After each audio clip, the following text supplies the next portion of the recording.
नमस्ते नरसिंहाय समस्तकलवैगिणे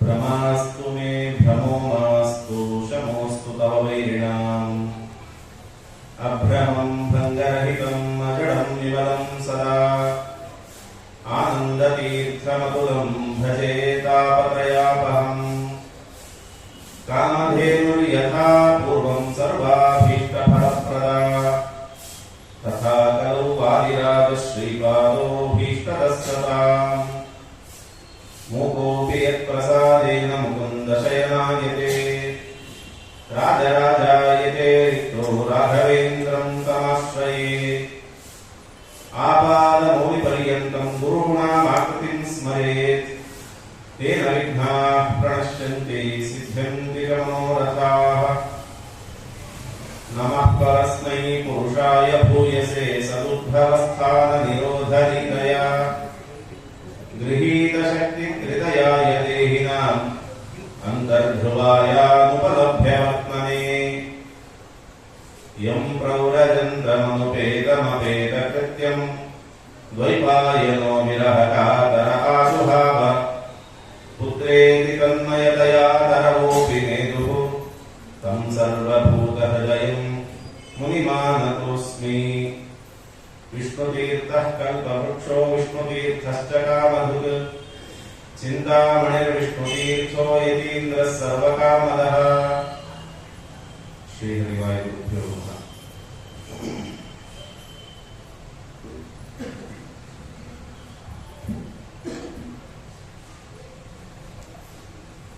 परितः ईक्षते इति परीक्षित ಆಗತಾನೆ ತಾಯಿಯ ಗರ್ಭದಲ್ಲಿರೋ ಕೂಸು ಹೇಗಿರುತ್ತದೆ ಅನ್ನೋದನ್ನ ಗರ್ಭದ ದುಃಖ ಅದನ್ನು ತೃತೀಯ ಸ್ಕಂದದಲ್ಲಿ ನಿರೂಪಣೆ ಮಾಡ್ತಾರೆ. ಆ ಕೂಸಿಗೆ ಅತಿ ಉಪ್ಪಾಗಬಾರದು, ಅತಿ ಖಾರ ಆಗಬಾರದು, ಅತಿ ಒಗರಾಗಬಾರದು, ಅತಿ ಸರ್ವತ್ರ ವರ್ಜಯ. ತಾಯಿ ಅನ್ನೋಳು ಕೂಸಿಗೆ ಏನು ತೊಂದರೆ ಆಗಬಾರ್ದು ಅಂದ್ರೆ ತಾನು ಯಾವುದನ್ನು ಅತಿ ಮಾಡಬಾರ್ದು.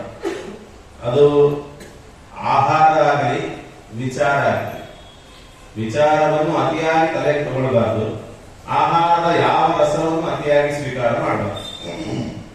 ಅಂತಹ ಕೂಸಿಗೆ ಯಾವುದನ್ನು ಅತಿಯಾಗಿ ತಾಳದ ಕೂಸಿಗೆ ಪರಮಾತ್ಮ ಹೇಗೆ ದರ್ಶನ ಕೊಟ್ಟ ಅಂದ್ರೆ ಕೂಸಿಗೆ ಅತಿಯಾಗದಂತೆ ಬ್ರಹ್ಮಾಸ್ತ್ರಕ್ಕೆ ಪ್ರತಿಯಾಗುವಂತೆ ದರ್ಶನ ಕೊಟ್ಟ. ಅತಿ ಶೀತ ಆದ್ರೆ ಕೂಸಲ್ಲೇ ಹಿಮಾಲಯದಲ್ಲಿ ಸಿಕ್ಕ ದೇಹದಂತೆ ಸೆಟ್ಕೊಂಡು ಹೋಗ್ಬೇಕು, ಅತಿ ತಂಪು ಅಲ್ಲ. ಅತಿ ಪ್ರಖರ ಆದ್ರೆ ಕೂಸೆ ಸುಟ್ಟು ಹೋಗ್ಬೇಕು, ಅತಿ ಪ್ರಖರವೂ ಅಲ್ಲ. ಕೂಸಿಗೆ ಹಿತವಾಗುವಂತೆ ಅಶ್ವತ್ಥಾಮಾಚಾರ್ಯರ ಬ್ರಹ್ಮಾಸ್ತ್ರಕ್ಕೆ ಪ್ರತಿಯಾಗಿ ಪರಮಾತ್ಮ ನಿಂತ್ಕೊಳ್ತಾರೆ. ಇಲ್ಲಿ ಅಶ್ವತ್ಥಾಮಾಚಾರ್ಯ ಬುದ್ಧಿ ಯಾಕೆ ಬಂತು? ನಾವು ನಿನ್ನೆ ಒಂದು ಕಾರಣ, ಪ್ರಸಿದ್ಧ ಕಾರಣ ತಿಳ್ಕೊಂಡಿದ್ದೀವಿ. ದುರ್ಯೋಧನ ಮನೆಯಲ್ಲಿ ಪಾಲುಂಡ ದಾಸರ ಹೇಳಿದ್ದಾರೆ. ಅದೊಂದೇ ಕಾರಣ ಅಲ್ಲ, ವಾಸ್ತವಿಕವಾಗಿ ಅಶ್ವತ್ಥಾಮಾಚಾರ್ಯ ರುದ್ರದೇವ, ರುದ್ರದೇವರಿಗೆ ಕೂಸುಗಳನ್ನು ಕೊಲ್ಲೋದು ಹೊಸದೇ ಅಲ್ಲ. ಎರಡನೇ ಸ್ಕಂದದಲ್ಲಿ ಅದೇ ವಿಚಾರ ಬರೋದು. ರುದ್ರದೇವರು ಕೂಸನ್ನ ಮಾತ್ರ ಅಲ್ಲ, ಕೂಸು ಹೊತ್ತ ತಾಯಿಯರನ್ನು ಕೊಲ್ತಾರೆ. ಎಲ್ಲರನ್ನಲ್ಲ, ಯಾರು ಧರಿಸಬಾರದ ಸಮಯದಲ್ಲಿ ಗರ್ಭಧಾರಣೆ ಮಾಡ್ತಾರೋ ಅಂತಹ ತಾಯಿಯಂದಿರನ್ನ ರುದ್ರದೇವರು ತಾವು ಕ್ರೂರ ರೂಪ ತಾಳಿ ಅಘೋರರಾಗಿ, ಉಳಿದವರಿಗೆ ಅಘೋರರು, ನಿಷಿದ್ಧ ಸಮಯದಲ್ಲಿ ಗರ್ಭಧಾರಣೆ ಮಾಡಿದವರಿಗೆ ಏಷ ಘೋರ ತಮಾವೇಗ ಘೋರಾಣ ಘೋರ ದರ್ಶನ, ಅವರಿಗೆ ಘೋರರಾಗಿ ಬಂದು ಆ ಕೂಸನ್ನ ಮಾತ್ರ ಅಲ್ಲ, ಕೂಸನ್ನ ಹೊತ್ತ ದುಷ್ಟ ಚಿಂತನೆ ಮಾಡಿ ತಾಯಿಯನ್ನು ಕೊಲ್ತಾರೆ. ಹಾಗಾಗಿ ರುದ್ರದೇವರು ಕೂಸನ್ನ ಕೊಲ್ಲೋದು ಅಪರೂಪ ಅಲ್ಲ. ಆದ್ರೆ ಇಲ್ಲಿ ಅವರು ಕೊಲ್ಲಬಾರದು. ಸೂರ್ಯ ಚಂದ್ರರನ್ನ ನುಂಗುವ ರಾಹುಕೇತುಗಳಿಗೆ ನುಂಗೋದ ಅಭ್ಯಾಸ ಆಗಿದೆ ಅಂತ ಹೇಳಿ ಯಾವಾಗಲೂ ನುಂಗ್ಲಿಕ್ಕೆ ಬಂದ್ರೆ ಹನುಮಂತನಾಗಿ ಬಂದು ಅವರನ್ನು ದೂರ ಓಡಿಸೋ ಕೆಲಸ ವಾಯುದೇವರು ಮಾಡಿದರು. ಹಾಗೆ ನಾವು 14 ದಿವಸ ತಿಂದು ತಿಂದು ತಿಂದು ಅಭ್ಯಾಸ ಆಗಿ ಏಕಾದಶಿ ದಿವಸ ಒಂದ್ ದಿವಸ ಉಪವಾಸ ಇದೆ ಅಂದ್ರೆ ಅವತ್ತು ಏನ್ ತಿನ್ಬಹುದು ಅಂತ ಕೇಳ್ತೇವೆ ಹೊರತಾಗಿ ಏನ್ ಬಿಡಬೇಕು ಅಂತ ಕೇಳಿದ್ವಿ. ಅದು ತಿನ್ನೋದ್ರ ಅಭ್ಯಾಸ, ಪ್ರಾಕ್ಟೀಸ್ ಮೇಕ್ಸ್ ಪರ್ಫೆಕ್ಟ್. ಹಾಗಾಗಿ ರುದ್ರದೇವರಿಗೆ ಕೂಸುಗಳ ಮೇಲೆ ಬಾಣ ಬಿಡೋದು, ಖಡ್ಗ ಪ್ರಹಾರ ಮಾಡೋದು ಏನು ಆಶ್ಚರ್ಯ ಅಲ್ಲ.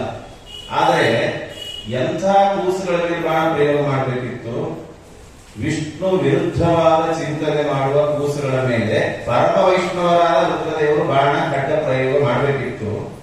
ಇಲ್ಲಿ ಪರಮಾತ್ಮನ ಅತ್ಯಂತ ಅವಿಚ್ಛಿನ್ನ ಭಕ್ತನಾದ, ಅವನಿಗೆ ಚರ್ಮ ಶರೀರ ಇದು, ಅಪರೋಕ್ಷ ಜ್ಞಾನಿ ಯಾವತ್ತೂ ಆಗೋದಿಲ್ಲ. ಚರ್ಮ ಶರೀರ ಹೊಂದಿದ ವ್ಯಕ್ತಿಗೆ ಮತ್ತೆ ಅಪಮೃತ್ಯು ಬರುವಂತೆ ಬ್ರಹ್ಮಾಸ್ತ್ರ ಪ್ರಯೋಗ ಮಾಡಿದ್ರಲ್ಲ, ಅದರಿಂದ ಅಶ್ವತ್ಥಾಮಾಚಾರ್ಯ ತಪಸ್ಸು ಭಗ್ನಾಯಿತು. ಅದರಿಂದ ಮಹಾನ್ವಿಂದಾವರ್ಜನ ಪ್ರಕರಣದಲ್ಲಿ ವಿಷ್ಣುತೀರ್ಥರು ಸಂಗ್ರಹ ಮಾಡ್ತಾರೆ. ನಾವು ಮಹಾತ್ಮರ ಸಂಘ ಮಾಡೋದು ಎಷ್ಟು ಅವಶ್ಯಕವೋ, ಮಹಾತ್ಮರ ನಿಂದೆ ಬಿಡೋದು ಅಷ್ಟೇ ಅವಶ್ಯಕ. ದುಷ್ಟರ ಸಂಘ ಬಿಡೋದು ಅಷ್ಟೇ ಅವಶ್ಯಕ. ದುಷ್ಟರ ಸಂಘ ಮಾಡಿದ್ರು, ಮಹಾತ್ಮನಾದ ಪರಮಾತ್ಮನ ನಿಂದನೆ ಮಾಡಿದ್ರು. ಬಾಯಿ ಬಿಟ್ಟು ನಿಂದನೆ ಮಾಡಿಲ್ಲ, ಕೃತಿಯಿಂದ ಮಾಡಿದ್ರು. ಕೃಷ್ಣ ಹೇಳಿದ, ಪಾಂಡವರ ವಂಶ ಉಳಿಬೇಕು ನನ್ನ ಇಚ್ಛೆ ಇದೆ, ನೀವು ಬಾಣ ಪ್ರಯೋಗ ಮಾಡಬೇಡಿ ಕೂಸ್ ಮೇಲೆ. ಇಲ್ಲ, ಮಾಡ್ತೀನಿ ಅಂತ ಮಾಡಿದ್ರು. ಕೃಷ್ಣನ ಮಾತನ್ನ ಮೀರಿ ಮಾಡಿದ ಕೃತಿ ಏನಿದೆ ಅದು ಕೃಷ್ಣನ ವಿರೋಧವೇ ಆಯ್ತು. ಅದಕ್ಕೆ ಪರಮಾತ್ಮ ತೋರಿಸ್ಕೊಟ್ಟ, ಸೃಷ್ಟಿಕರ್ತ ನಾನು, ಸಂಹಾರಕರ್ತ ನೀನು ಅಂತ ಲೋಕದಲ್ಲಿ.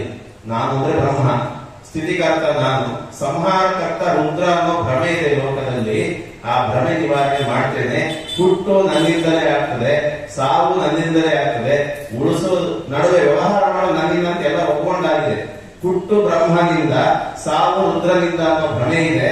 ಆ ಭ್ರಮೆ ಪರಿಹಾರ ಮಾಡ್ತೀನಿ ಈಗ. ಆದ್ರಿಂದ ಜನ್ಮ ಆದ್ಯಸ್ಯ ಯತಃ. ಆದ್ಯಸ್ಯ ಅಂದ್ರೆ ಕಲಿಯುಗದ ಪಾಂಡವರ ನಂತರದ ಮೊದಲ ರಾಜ ಯಾರು? ಪರೀಕ್ಷೆ. ಆದ್ರೆ ಬರೀ ಆದ್ಯ ಅಂದ್ರೆ ನಮ್ಮಲ್ಲಿ ಆದ್ಯ ಅಂದ್ರೆ ಶ್ರೇಷ್ಠ ಅಂತ. ಅದರಿಂದ ಶ್ರೇಷ್ಠನಾದ ಪರಮಾತ್ಮನ ಅವಿಚ್ಛಿನ್ನ ಭಕ್ತನಾದ ಪರೀಕ್ಷಿತನ ಜನ್ಮ ಯತಃ ಭವತಿ. ಯಾರಿಂದ ಆಯಿತು ಅಂದ್ರೆ ಅದು ಅವರ ತಂದೆ ತಾಯಿಗಳಿಂದ ಆದದ್ದಲ್ಲ ಜನ್ಮ, ಅವರು ನಿಮಿತ್ತ ಮಾತ್ರ. ಜನ್ಮ ಆಗಿದ್ದು ಯಾರಿಂದ? ಪುನರ್ಜನ್ಮ ಆಗಿದ್ದು ಯಾರಿಂದ? ಅದು ಪರಮಾತ್ಮನಿಂದಲೇ. ಆದ್ರಿಂದ ಪುನರುಜ್ಜೀವಯಾಮಾಸ ಕೇಶವ ಪಾರ್ಥದಂತವೇ. ಪರಮಾತ್ಮ ಪಾಂಡವರ ವಂಶ, ಪೃಥುದೇವಿಯ ಮಕ್ಕಳ ವಂಶ ಉಳಿಬೇಕು ಅಂತ ಹೇಳಿ ಪರಮಾತ್ಮ ಸತ್ತು ದೇಹ ಮಾತ್ರ ಇರುವ ಕೂಸಿಗೆ ತಾನು ಪ್ರತಿಜ್ಞೆ ಮಾಡಿ ಮತ್ತೆ ಜೀವ ತುಂಬಿದ. ಪುನರುಜ್ಜೀವಯಾಮಾಸ. ಪುರಾಣಗಳನ್ನು ನೋಡಿದರೆ ಕೂಸು ಹುಟ್ಲಿಕ್ಕೆ ಗಂಡು ಹೆಣ್ಣುಗಳು ಬೇಕು ಅನ್ನೋದು ಕೇವಲ ಒಂದು ನೆಪ ಮಾತ್ರ ಅಂತ ನಮಗೆ ಅರ್ಥ ಆಗ್ತದೆ. ಕೆಲವು ಕಡೆ ಗಂಡು ಹೆಣ್ಣಿನ ಸಂಘವಾಗಲೇ ಕೂಸು ಹುಟ್ಟಿದೆ, ಮೈಥುನ ಸೃಷ್ಟಿ ಆರಂಭ ಆಗಲೇ ಕೂಡ. ಇವನಾಶ್ರಮದಲ್ಲಿ ಮಾಂಧಾತ್ರ ಬಂದ, ಹೆಣ್ಣಿನ ಸಂಪರ್ಕವೇ ಇದೆ. ದ್ರೌಪದಿ ಧ್ರುಪದರು ಬಂದರು, ಗಂಡು ಹೆಣ್ಣಿನ ಸಂಪರ್ಕವೂ ಇಲ್ಲ. ಹೀಗೆ ವಿಚಿತ್ರವಾಗಿ ಸೃಷ್ಟಿಯನ್ನು ಪರಮಾತ್ಮ ತಾನು ಸೃಷ್ಟಿಕರ್ತ, ಇಚ್ಛಾ ಮಾತ್ರ ಪ್ರಭು ಸೃಷ್ಟಿ ಅಂತ ತೋರಿಸಿಕೊಟ್ಟ. ರುದ್ರದೇವರ ಅಸ್ತ್ರವನ್ನು ಮೀರಿ ನಾನು ಕಾಪಾಡಬಲ್ಲೆ. ಅದೇ ತೃತೀಯ ಸ್ಕಂದದ ಆರಂಭದಲ್ಲಿ ಉದ್ಧವ ವಿದುರನಿಗೆ ಉಪದೇಶ ಮಾಡ್ತಾರೆ. ವಾಸ್ತವಿಕವಾಗಿ ಬ್ರಾಹ್ಮಣರ ಶಾಪ ಏನು? ಯದುಕುಲ ಸಂಪೂರ್ಣ ನಾಶ ಆಗಬೇಕು. ಕೃಷ್ಣ ಅಂದ, ಯದುಕುಲ ನನ್ನಿಂದ ಹಿಡ್ಕೊಂಡು ಎಲ್ಲರೂ ಹೋಗ್ಬಿಡ್ಲಿ ಇಲ್ಲಿಂದ, ಉದ್ಧವ ಮಾತ್ರ ಉಳಿದೆ. ಉದ್ಧವ ಯದುಕುಲದಲ್ಲೇ ಅವನು ಯಾದವ. ಇವರು ಯಾದವರು 100% ಹೋಗ್ಬೇಕು ಅಂದ್ರೆ ಕೃಷ್ಣ ಒಂದು ಎಕ್ಸೆಪ್ಷನ್ ಇಟ್ಟ, ಉದ್ಧವ ಬದುಕಬೇಕು. ಯಾರ ಚಿಂತನೆ ಉಳಿತದೆ ಅಂದ್ರೆ ಹರಿಚಿತ್ತ ಸತ್ಯ, ನರಚಿತ್ತಕ್ಕೆ ಬಂದದ್ದು ಕಬಲೇಶ ನಡೆಯಿತು. ಆದ್ರಿಂದ ಪಾಂಡವರ ವಂಶ ನಿರ್ವಂಶ ಮಾಡಬೇಕು ಅನ್ನೋದು ಕಲಿಯ ಆಲೋಚನೆ. ಕಲಿಯ ಕೈಯಲ್ಲಿ ಉಂಡ, ಮನಸ್ಸು ಕೆಡಿಸಿಕೊಂಡ ಮನೋಭಿಮಾನಿಯಾದ ಅಶ್ವತ್ಥಾಮನಿಗೂ ಅದು ಆಲೋಚನೆ ಬಂದಿತ್ತು. ಪರಮಾತ್ಮ ನಿಮ್ಮ ಆಲೋಚನೆ ಸತ್ಯವಾಗಲ್ಲ, ನಾನು ಸತ್ಯ ಕಾಮ, ನನ್ನ ಆಲೋಚನೆ ಸತ್ಯ ಅಂತ ತೋರಿಸ್ಕೊಡ್ತ. ಅಂತಹ ಕೃಷ್ಣನ ಕಥೆ ಹೇಳಲಿಕ್ಕೆ ಒಂದು ಪೂರ್ವರಂಗ ತಯಾರಾಗಬೇಕು, ಸುಮ್ಮನೆ ಹೇಳಲಿಕ್ಕಿಲ್ಲ. ನಾಪೃಷ್ಟ ಕಸ್ಯಚಿತ್ ಭೂಯಾತ್ ಅಂತ. ಇದು ಬರೀ ಜ್ಯೋತಿಷಕ್ಕೆ ಸಂಬಂಧಪಟ್ಟದ್ದಲ್ಲ. ಜೀವನದಲ್ಲಿ ನಾವು ಯಾರೋ ಕಷ್ಟದಲ್ಲಿದ್ದಾರೆ ನಾವೇ ವಾಲಂಟಿಯರ್ ಆಗಿ ಹೋಗಿ ಅವರಿಗೆ ಹಂಗ್ ಮಾಡ್ಲಿ ಹಿಂಗ್ ಮಾಡ್ಲಿ ಅಂತ ಉಪದೇಶ ಕೊಡ್ಲಿಕ್ಕೆ ಶುರು ಮಾಡ್ತೀವಿ. ಅವರು ಸಾತ್ವಿಕರೇ ಆಗಿದ್ರೆ ಪರವಾಗಿಲ್ಲ, ಏನೋ ಒಂದು ಒಳ್ಳೇದು ಹೇಳ್ಯಾರ ಅಂತ. ಅವ್ರು ಸಾತ್ವಿಕರಾಗದೇ ಇದ್ರೆ ಇನ್ಯಾಕಪ್ಪ ಬಂದು ತಲೆ ತಿಂತಾನೆ ಯಾವಾಗಲೂ ಅಂತ ಅನ್ಕೋತಾರೆ. ಅದಕ್ಕೆ ಸುಭಾಷಿತ ಹೇಳುದು ನಾಪೃಷ್ಟ ಕಸ್ಯಚಿತ್ ಬ್ರೂಯ, ಕೇಳದೆ ಯಾವುದನ್ನು ಯಾರಿಗೂ ಹೇಳಬೇಡ್ರಿ. ಸಲಹೆಗಳಾಗ್ಬೋದು ಏನೇ ಆಗ್ಬೋದು. ಆದ್ರಿಂದ ಇದೊಂದು ಪೂರ್ವರಂಗ ತಯಾರಾಗಬೇಕು. ಇದ್ದಕ್ಕಿದ್ದಂತೆ ಕೃಷ್ಣನ ಕಥೆ ಯಾಕೆ ಹೇಳಿದ್ರು ಅಂದ್ರೆ ನೈಮಿಷಯ ಅನಿಮಿಷ ಕ್ಷೇತ್ರ ಋಷಯ ಶ್ರೌನಕಾದಯ ಸತ್ರಂ ಸ್ವರ್ಗಾಯ ಲೋಕಾಯ ಸಹಸ್ರ ಸಮ್ಮಾಸತ. 1000 ವರ್ಷದ ಯಾಗ ಅಲ್ಲ, ನಿಲ್ಲದ ಯಾಗ. 1000 ಅಂತ ಸೂಚಕವಾದ ಪದ ಅಷ್ಟೇ. ಸ್ವಾಧ್ಯಾಯ ಪ್ರವಚನಾಭ್ಯಾಂ ನ ಪ್ರಮದಿತವ್ಯಂ ಅಂತನೋ ವೇದವಾಣಿಯನ್ನ ತಮ್ಮ ಜೀವನದ ಪ್ರತಿಕ್ಷಣ ಉಸಿರಾಗಿ ಪಾಲಿಸ್ತಾ ಇರುವಂತಹ ಋಷಿಗಳು ಶೌನಕಾದಿ ಮಹಾತ್ಮರು. ಆದ್ರಿಂದ ಅವರು ನಿರಂತರ ತತ್ವಜ್ಞಾನ ಪ್ರಚಾರ ಹಾಗೆ ತತ್ವೋಪದೇಶದ ಶ್ರವಣ ಮಾಡಬೇಕು ಅಂತ ದೀಕ್ಷೆ ಕೊಟ್ಟು ಕೂತವರು. ಅಲ್ಲಿಗೆ ಸೂತರು ಬಂದಾಗ ಅವರಿಗೆ ಪ್ರಾರ್ಥನೆ ಮಾಡಿದರು, ನೀವೆಲ್ಲವನ್ನ ಬಲ್ಲವರು, ಕೃಷ್ಣನ ಕಥೆ ಹೇಳ್ರಿ.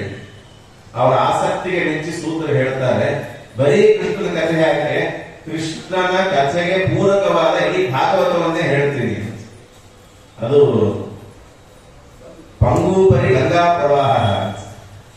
ಕುಂಟ ಗಂಗಾ ನದಿ ಸ್ನಾನ ಮಾಡಬೇಕು ಅಂತ ಕಷ್ಟಪಟ್ಟು ಕಾಶಿಗೆ ಹೋದ. ಕಾಶಿ ಘಾಟ್ಗಳನ್ನೆಲ್ಲ ನೋಡಿರ್ತೀರಲ್ಲ ನೀವು. ಕಾಶಿ ಘಾಟಲ್ಲಿ ಕೂತ್ಕೊಂಡ, ಸ್ವಲ್ಪ ನೀರು ಕೆಳಗಿತ್ತು, ಬೇಸಿಗೆ, ಇಳಿಲಿಕ್ಕಾಗಲ್ಲ. ಹೆಂಗೋ ಕಷ್ಟಪಟ್ಟು ಇಳಿದ ಬಂದಿದ್ದೀನಿ, ಮೆಟ್ಲುಗಳನ್ನ ಇಳಿದು ಏರ್ಲಿಕ್ಕಾಗಲ್ಲ. ಏನ್ ಮಾಡೋದು ಯೋಚನೆ ಮಾಡ್ತಾ ಕೂತಿದ್ದ. ಅವನ ಭಕ್ತಿಗೆ ಮೆಚ್ಚಿ ಯಾವುದೋ ಮೇಘಸ್ಫೋಟ ಆಯ್ತು, ಜೋರಾಗಿ ಪ್ರವಾಹ ಬಂತು. ಪಂಗೂಪರಿ ಗಂಗಾ ಪ್ರವಾಹ, ಕುಂಟನ ಮೇಲೆ ಗಂಗೆ ಬಂದು ಅವನಿಗೆ ಸ್ನಾನ ಮಾಡಿಸ್ತು, ಉದ್ಧಾರ. ಹಂಗೆ ನಮ್ಮ ಆಸೆ ಒಂದು ಬಾರಿ ಮುಳುಗಬೇಕು ಅಂತ ಗಂಗೆಯಲ್ಲಿ ಒಂದು ಸಾತ್ವಿಕ ಕಾಮನೆ ಬಂದ್ರೆ ನಮಗೆ ಒಂದು ಬಾರಿ ಅಲ್ಲ, ಅನೇಕ ಬಾರಿ ಗಂಗಾ ಸ್ನಾನ ಮಾಡುವ ಭಾಗ್ಯವನ್ನು ಪರಮಾತ್ಮ ಕರುಣಿಸ್ತಾನೆ. ಹಾಗೆ ಶೌನಕಾದಿ ಋಷಿಗಳಿಗೆ ಬಂದಿದ್ದು ಕೃಷ್ಣನ ಕಥೆ ಕೇಳಬೇಕು ಅನ್ನೋ ಕಾಮನೆ. ಸಾತ್ವಿಕ ಕಾಮನೆ ಆಗಿದ್ರೆ ಅದು ಎಷ್ಟು ಅನಂತ ಆಗ್ತದೆ ಅನ್ನೋದಕ್ಕೆ ಭಾಗವತದ ಕಥೆ ದೃಷ್ಟ. ಕೇಳಬೇಕಾಗಿ ಒಂದು ಸ್ಕಂದ, 10ನೇ ಸ್ಕಂದ ಕೇಳಿದ್ರೆ ಸಾಕಿತ್ತು. ಅವರಿಗೆ ಪ್ಲಸ್ 11 ಸೇರಿಸಿ 11 ಇಂದ್ರಿಯಗಳನ್ನು ಶುದ್ಧ ಮಾಡುವ 11 ಸ್ಕಂದ, ಶುದ್ಧ ಆದಮೇಲೆ ಅರ್ಥ ಆಗುವ ಕೃಷ್ಣನ ಸ್ಕಂದ, ದಶಮ ಸ್ಕಂದ. ಈ 11 ಸ್ಕಂದ ಕೇಳಿದ್ರೆ 11 ಇಂದ್ರಿಯ ಶುದ್ಧ ಆಗದೆ ಕೇವಲ ಕೃಷ್ಣನ ಕಥೆ ಕೇಳಿಬಿಟ್ರೆ ಆಕ್ಷೇಪಗಳು, ಪ್ರಶ್ನೆಗಳು, ಭ್ರಾಂತಿಗಳೇ ಜಾಸ್ತಿ ಬರ್ತದೆ. ಕೃಷ್ಣನ ಮಹಾತ್ಮೆ ಕಡಿಮೆ ಗೊತ್ತಾಗ್ತದೆ. ಮಹಾತ್ಮೆ ಗೊತ್ತಾಗೋದಕ್ಕಿಂತ ಹೆಚ್ಚು ಕೃಷ್ಣ ಹಿಂಗ್ಯಾಕ್ ಮಾಡ್ದ. ಆದ್ದರಿಂದ ಮೊದಲ 9 ಸ್ಕಂದ ಅದು ಕೃಷ್ಣನ ಕಥೆ ಅರ್ಥ ಆಗ್ಲಿಕ್ಕೆ ಪೂರ್ವರಂಗ. ಅರ್ಥ ಆದ್ಮೇಲೆ ಅನುಷ್ಠಾನ ಮಾಡ್ಲಿಕ್ಕೆ ಮುಂದಿನ 2 ಸ್ಕಂದ. ಆದ್ರಿಂದ ಕಥೆ ಕೇಳೋರು ಒಂದು ಹಂತಕ್ಕೆ ರೆಡಿ ಆಗಿರ್ಬೇಕು. ಕಥೆ ಕೇಳೋದೇ ಸಾಧನೆ ಅಲ್ಲ, ಸಾಧನೆಯ ಮೊದಲ ಮೆಟ್ಟಿಲು ಶ್ರವಣ. ನಾವೇನ್ ಮಾಡ್ತೀವಿ, ಮೊದಲೇ ಮೆಟ್ಟಲಲ್ಲೇ ಕೂತ್ಕೊಂಡ್ಬಿಡ್ತೀವಿ, 2ನೇ ಮೆಟ್ಟಲಿಗೆ ಹೋಗಕ್ಕೆ ಪ್ರಯತ್ನ ಮಾಡಿ. ಆದ್ರಿಂದ ಮೊದಲ ಮೆಟ್ಟಿಲು ಶ್ರವಣ, ಆಮೇಲೆ ಮನನ, ಆಮೇಲೆ ನಿಧಿಧ್ಯಾಸ. ಶ್ರವಣ 9 ಸ್ಕಂದದ ಮಾಡಿ ಕೃಷ್ಣನ ಕಥೆ ಮಾತ್ರ ಕೇಳೋದಲ್ಲ, ಕೃಷ್ಣನ ಕಥೆಗಳ ಮನನವನ್ನು ಮಾಡಬೇಕು. ಮನನ ಮಾಡಿದ್ದನ್ನ 11ನೇ ಸ್ಕಂದದಲ್ಲಿ ಬರುವ ವಿಷಯಗಳನ್ನೆಲ್ಲ ನಿಧಿಧ್ಯಾಸನ ಮಾಡಿದರೆ ಆವಾಗ ಭಕ್ತಿ ಅನ್ನೋದು ಒಳಮೂಲಿಗೆ ಸಾಧ್ಯ ಆಗ್ತದೆ. ಇಲ್ಲ ಅಂದ್ರೆ ಆಗೋಲ್ಲ. ಅದನ್ನ ಸಮರ್ಪಣೆ ಮಾಡಲು ಮಾರ್ಕಂಡೇಯರು ಮಾಡಿದಂತೆ 11ನೇ ಸ್ಕಂದ ಸಮರ್ಪಣೆ ಮಾಡುವ ಕ್ರಮವನ್ನು ಇಟ್ಕೊಂಡಿದ್ದಾರೆ. ಆದ್ರಿಂದ ಶೌನಕಾದಿಗಳು ಮಾಡುವ ಒಂದು ದೊಡ್ಡ ಜೀವನ ಯಜ್ಞ. ಜೀವನ ಅಂದ್ರೆ ಏನು?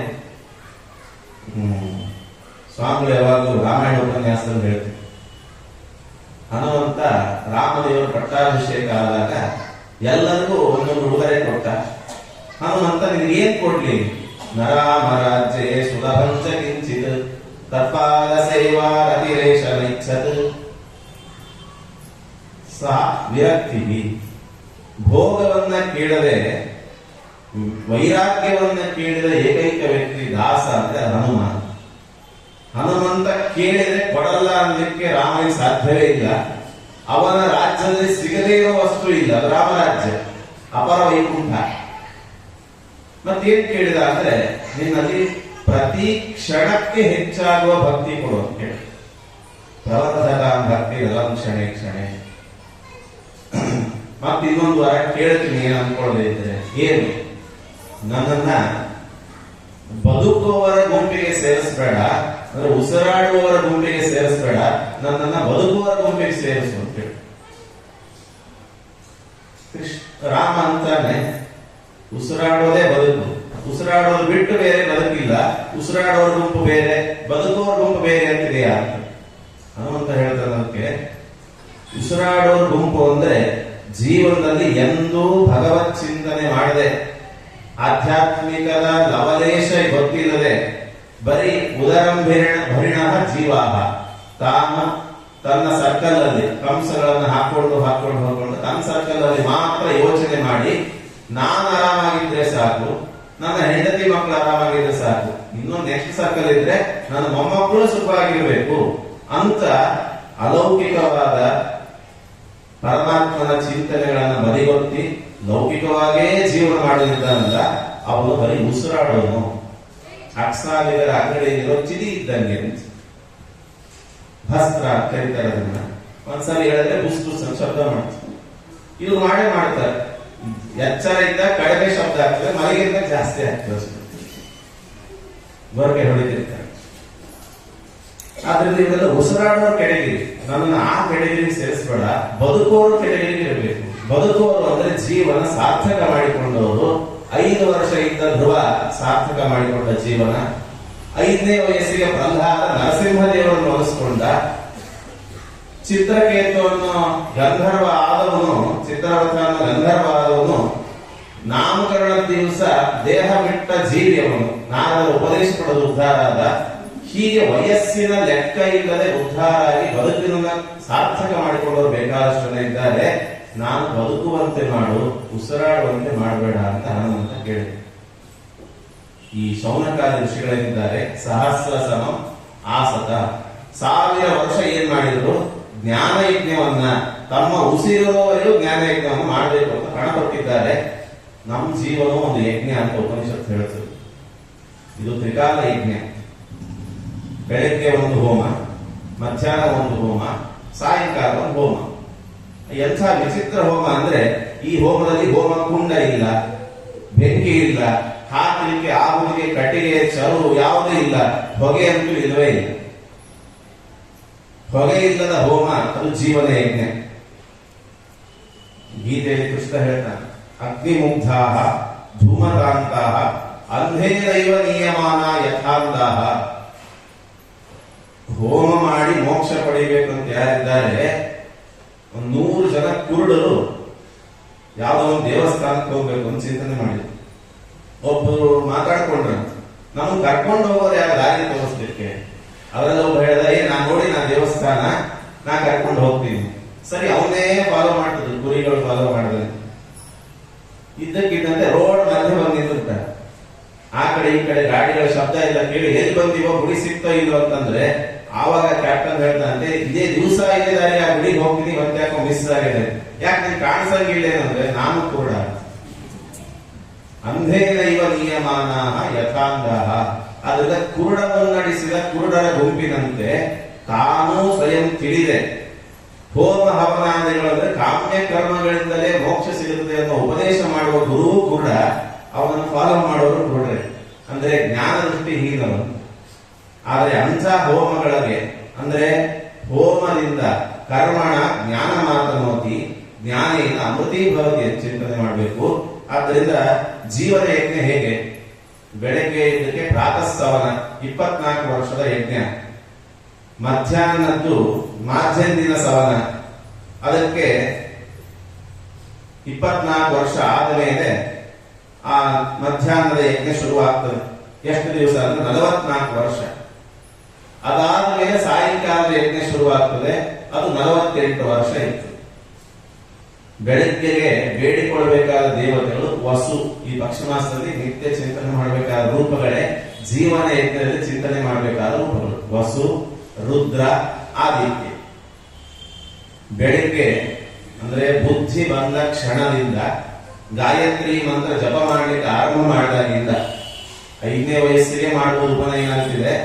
ಆದ್ರೆ ಇದ್ರೆ 7 ಇಲ್ಲ 8, ಬಹಳ ತಪ್ಪಿದ್ರೆ 13. ಆಮೇಲೆ ಮುಹೂರ್ತ ನೋಡಲೇಬೇಕಾಗಿದೆ, ಯಾವಾಗ ಮಾಡ್ಕೋಬಹುದು. ಯಾಕೆಂದ್ರೆ ಅವಾಗ ಮಾಡಿದ್ರೆ ಅಷ್ಟಕ್ಕಷ್ಟೇ ಫಲ. ಕೆಲವರಂತೂ 3 ಎಳೆ ಇದಕ್ಕೆ ಮದುವೆಗಿಂತ ಮುಂಚೆ ಒಂದು ವಾರಕ್ಕೆ 3 ಎಳೆ ಹಾಕೊಂಡಿರ್ತಾರೆ. ಯಾಕೆಂದ್ರೆ 6 ಎಳೆ ಹಾಕೊಳ್ಳಿ ಡೈರೆಕ್ಟ್ ಬರಂಗಿಲ್ಲ. ಇದು ಪ್ರಾತಃಸವನ, ಬೆಳಗಿನ ಹೋಮ. ಬುದ್ಧಿ ಬಂದಾಗಿನಿಂದ ವಸ್ವಂತರ್ಗತ ಭಾರತೀಯ ರಮಣ ಮುಖ್ಯ ಪ್ರಾಣಾಂತರ್ಗತ ಪ್ರದ್ಯುಮ್ನಲ್ಲಿ ಬೇಡ್ಕೊಳ್ಬೇಕು. ಪ್ರಕಾಶೇಣ ದ್ಯೋತತೆ ಪ್ರದ್ಯುಮ್ನ. 24 ವರ್ಷ ಭಾರಿ ಪ್ರಕಾಶಮಾನ ಯೌವನ ತುಂಬಿ ತುಳುಕ್ತಾ ಇರುತ್ತದೆ. ಒಳ್ಳೆ ವಿದ್ಯೆ ಗಳಿಸುವ ಸಮಯ. ಏನೇ ವಿದ್ಯೆ ಗಳಿಸಿದ್ರು ಕೂಡ 24-25 ಒಳಗೆ ಚೆನ್ನಾಗಿ ಕಾರ್ಯಗತ ಆಗಿರಬೇಕು. ಅಲ್ಲಿ ಬೇಡ್ಕೊಳ್ಬೇಕು. ಈ 24 ವರ್ಷದ ಒಳಗಡೆ ನನಗೆ ನೆಗಡಿ, ಕೆಮ್ಮು, ಜ್ವರ, ಕಫ ಏನೇನು ರೋಗಗಳು ಬರ್ತದೆ, ಈ ರೋಗ ಬಂದು ನಾನು ಮಧ್ಯದಲ್ಲೇ ಅಸುನೀಗಿದೆ ಅಂದ್ರೆ, ಪ್ರಾಣ ಶಕ್ತಿ ಹೋಗ್ಬಿಡ್ತಂದ್ರೆ ನನ್ನ ಯಾಗ ಪೂರ್ಣ ಆಗಲ್ಲ. ಪೂರ್ಣಾಹುತಿ ಆಗ್ಬೇಕು ಅಂದ್ರೆ ಯಾಗ ಪೂರ್ಣ ಆಗ್ಬೇಕು.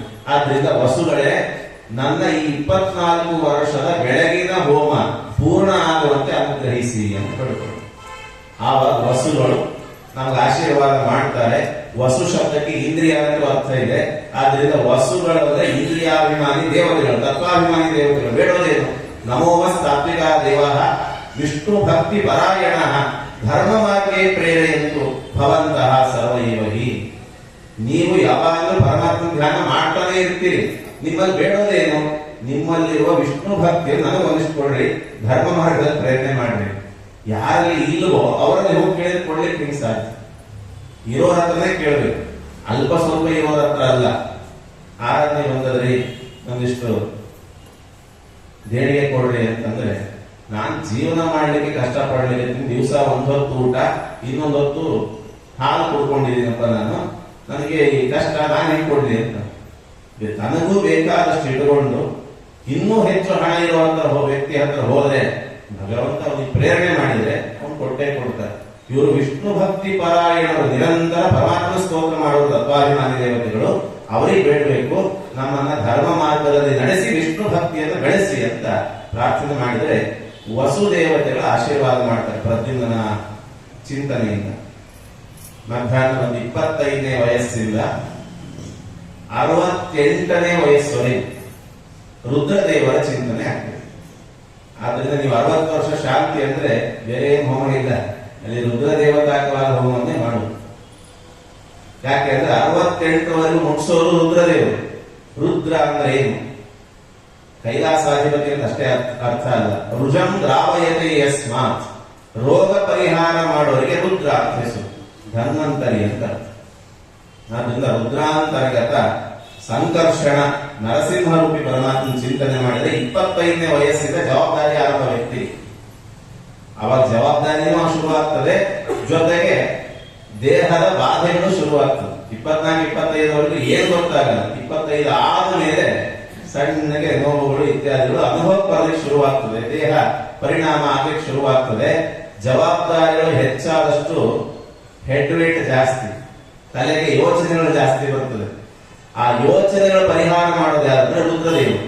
ಯಾಕೆಂದ್ರೆ ಉಪನ್ಯಾಸ ಮಾಡ್ಲಿಕ್ಕೆ ಬಂದ ಶುಕಾಚಾರ್ಯ ಹೇಗಿದ್ರು ಅಂತ ವರ್ಣನೆ ಮಾಡ್ತಾರೆ.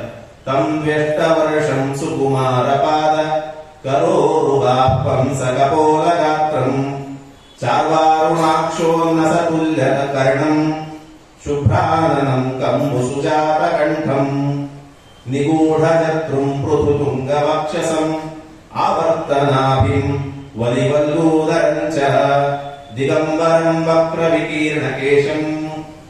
ಹೇಗಿದ್ರು? ತಮ್ಮ ದ್ವೆಷ್ಟ ವರ್ಷಂ 16 ವಯಸ್ಸಿನ ಹುಡುಗನಾಗಿ ಬಂದರು. ಶುಕಾಚಾರ್ಯರು ಹುಟ್ಟಿದ್ದು ದ್ವಾಪರಯುಗದಲ್ಲಿ, ಉಪನ್ಯಾಸ ಹೇಳುತ್ತಿರೋದು ಕಲಿಯುಗದಲ್ಲಿ. ಒಂದು ಯುಗವೇ ಬದಲಾಗಿ ಹೋಗಿದೆ. ಎಷ್ಟು ವರ್ಷ ಆಗಿರ್ಬೇಕು ಅವರು? ಆದರೆ ಅವರು ಉಪನ್ಯಾಸ ಹೇಳಲಿಕ್ಕೆ ಬರಬೇಕಾದ್ರೆ ನೋಡ್ಲಿಕ್ಕೆ 16 ವರ್ಷದವ್ರ ತರ ಇದ್ರು. ಹೆಂಗಿದು ಸಾಧ್ಯ ಅಂದ್ರೆ, ಕೆಲವರು ನೋಡ್ರಿ 50 30 ಕಣ್ಣಂಗ್ ಕಾಣ್ತಾರೆ, ಕೆಲವರು 30ಕ್ಕೆ 60 ಕಣ್ಣಂಗ್ ಕಾಣ್ತಾರೆ. ಏನಿದು ವ್ಯತ್ಯಾಸ ಅಂದ್ರೆ, ಯಾರಿಗೆ ಮನಸ್ಸಿನ ಮೇಲೆ ಹೆಚ್ಚು ಚಿಂತೆಯ ಪರಿಣಾಮ ಆಗ್ತದೋ ಅವರು ದೇಹದ ಪರಿಣಾಮವನ್ನು ಹೊಂದ್ತಾರೆ. ಯಾರಿಗೆ ಹೆಚ್ಚು ಚಿಂತೆ ಇಲ್ಲವೋ, ಮನಸ್ಸಿನ ಮೇಲೆ ಪರಿಣಾಮ ಹೆಚ್ಚಾಗದೇ ಇರೋರು ದೇಹದ ಪರಿಣಾಮವು ಕಡಿಮೆ ಆಗುತ್ತೆ. ಆದ್ರಿಂದ ರುದ್ರದೇವರು ಮನೋನಿಯಾಮಕ ದೇವತೆ. ಆದ್ರಿಂದ ಅವ್ರ ಮನಸ್ಸಿನ ಮೇಲೆ ಏನು ಪರಿಣಾಮ ಇಲ್ಲ. ಆವಾಗ ಅಸುರಾವೇಶ ಅಷ್ಟೇ. ನಮ್ಗೆ ಹಂಗಲ್ಲ, ಆವಾಗ ಧರ್ಮ ಬುದ್ಧಿ ಸದಾ ಅಸುರಾವೇಶ. ಆದ್ದರಿಂದ 16 ವರ್ಷದ ಹುಡುಗರು ತರ ಇದ್ದಾರೆ ಅಂದ್ರೆ ಮನಸ್ಸಿನ ಮೇಲೆ ಚಿಂತೆಯ ಪರಿಣಾಮ ಆಗಬಾರದು. 25ರಿಂದ 68ರವರೆಗೆ ಅಂದ್ರೆ ನಾವು ರುದ್ರದೇವರು ಪ್ರಾರ್ಥನೆ ಮಾಡ್ತೇವೆ.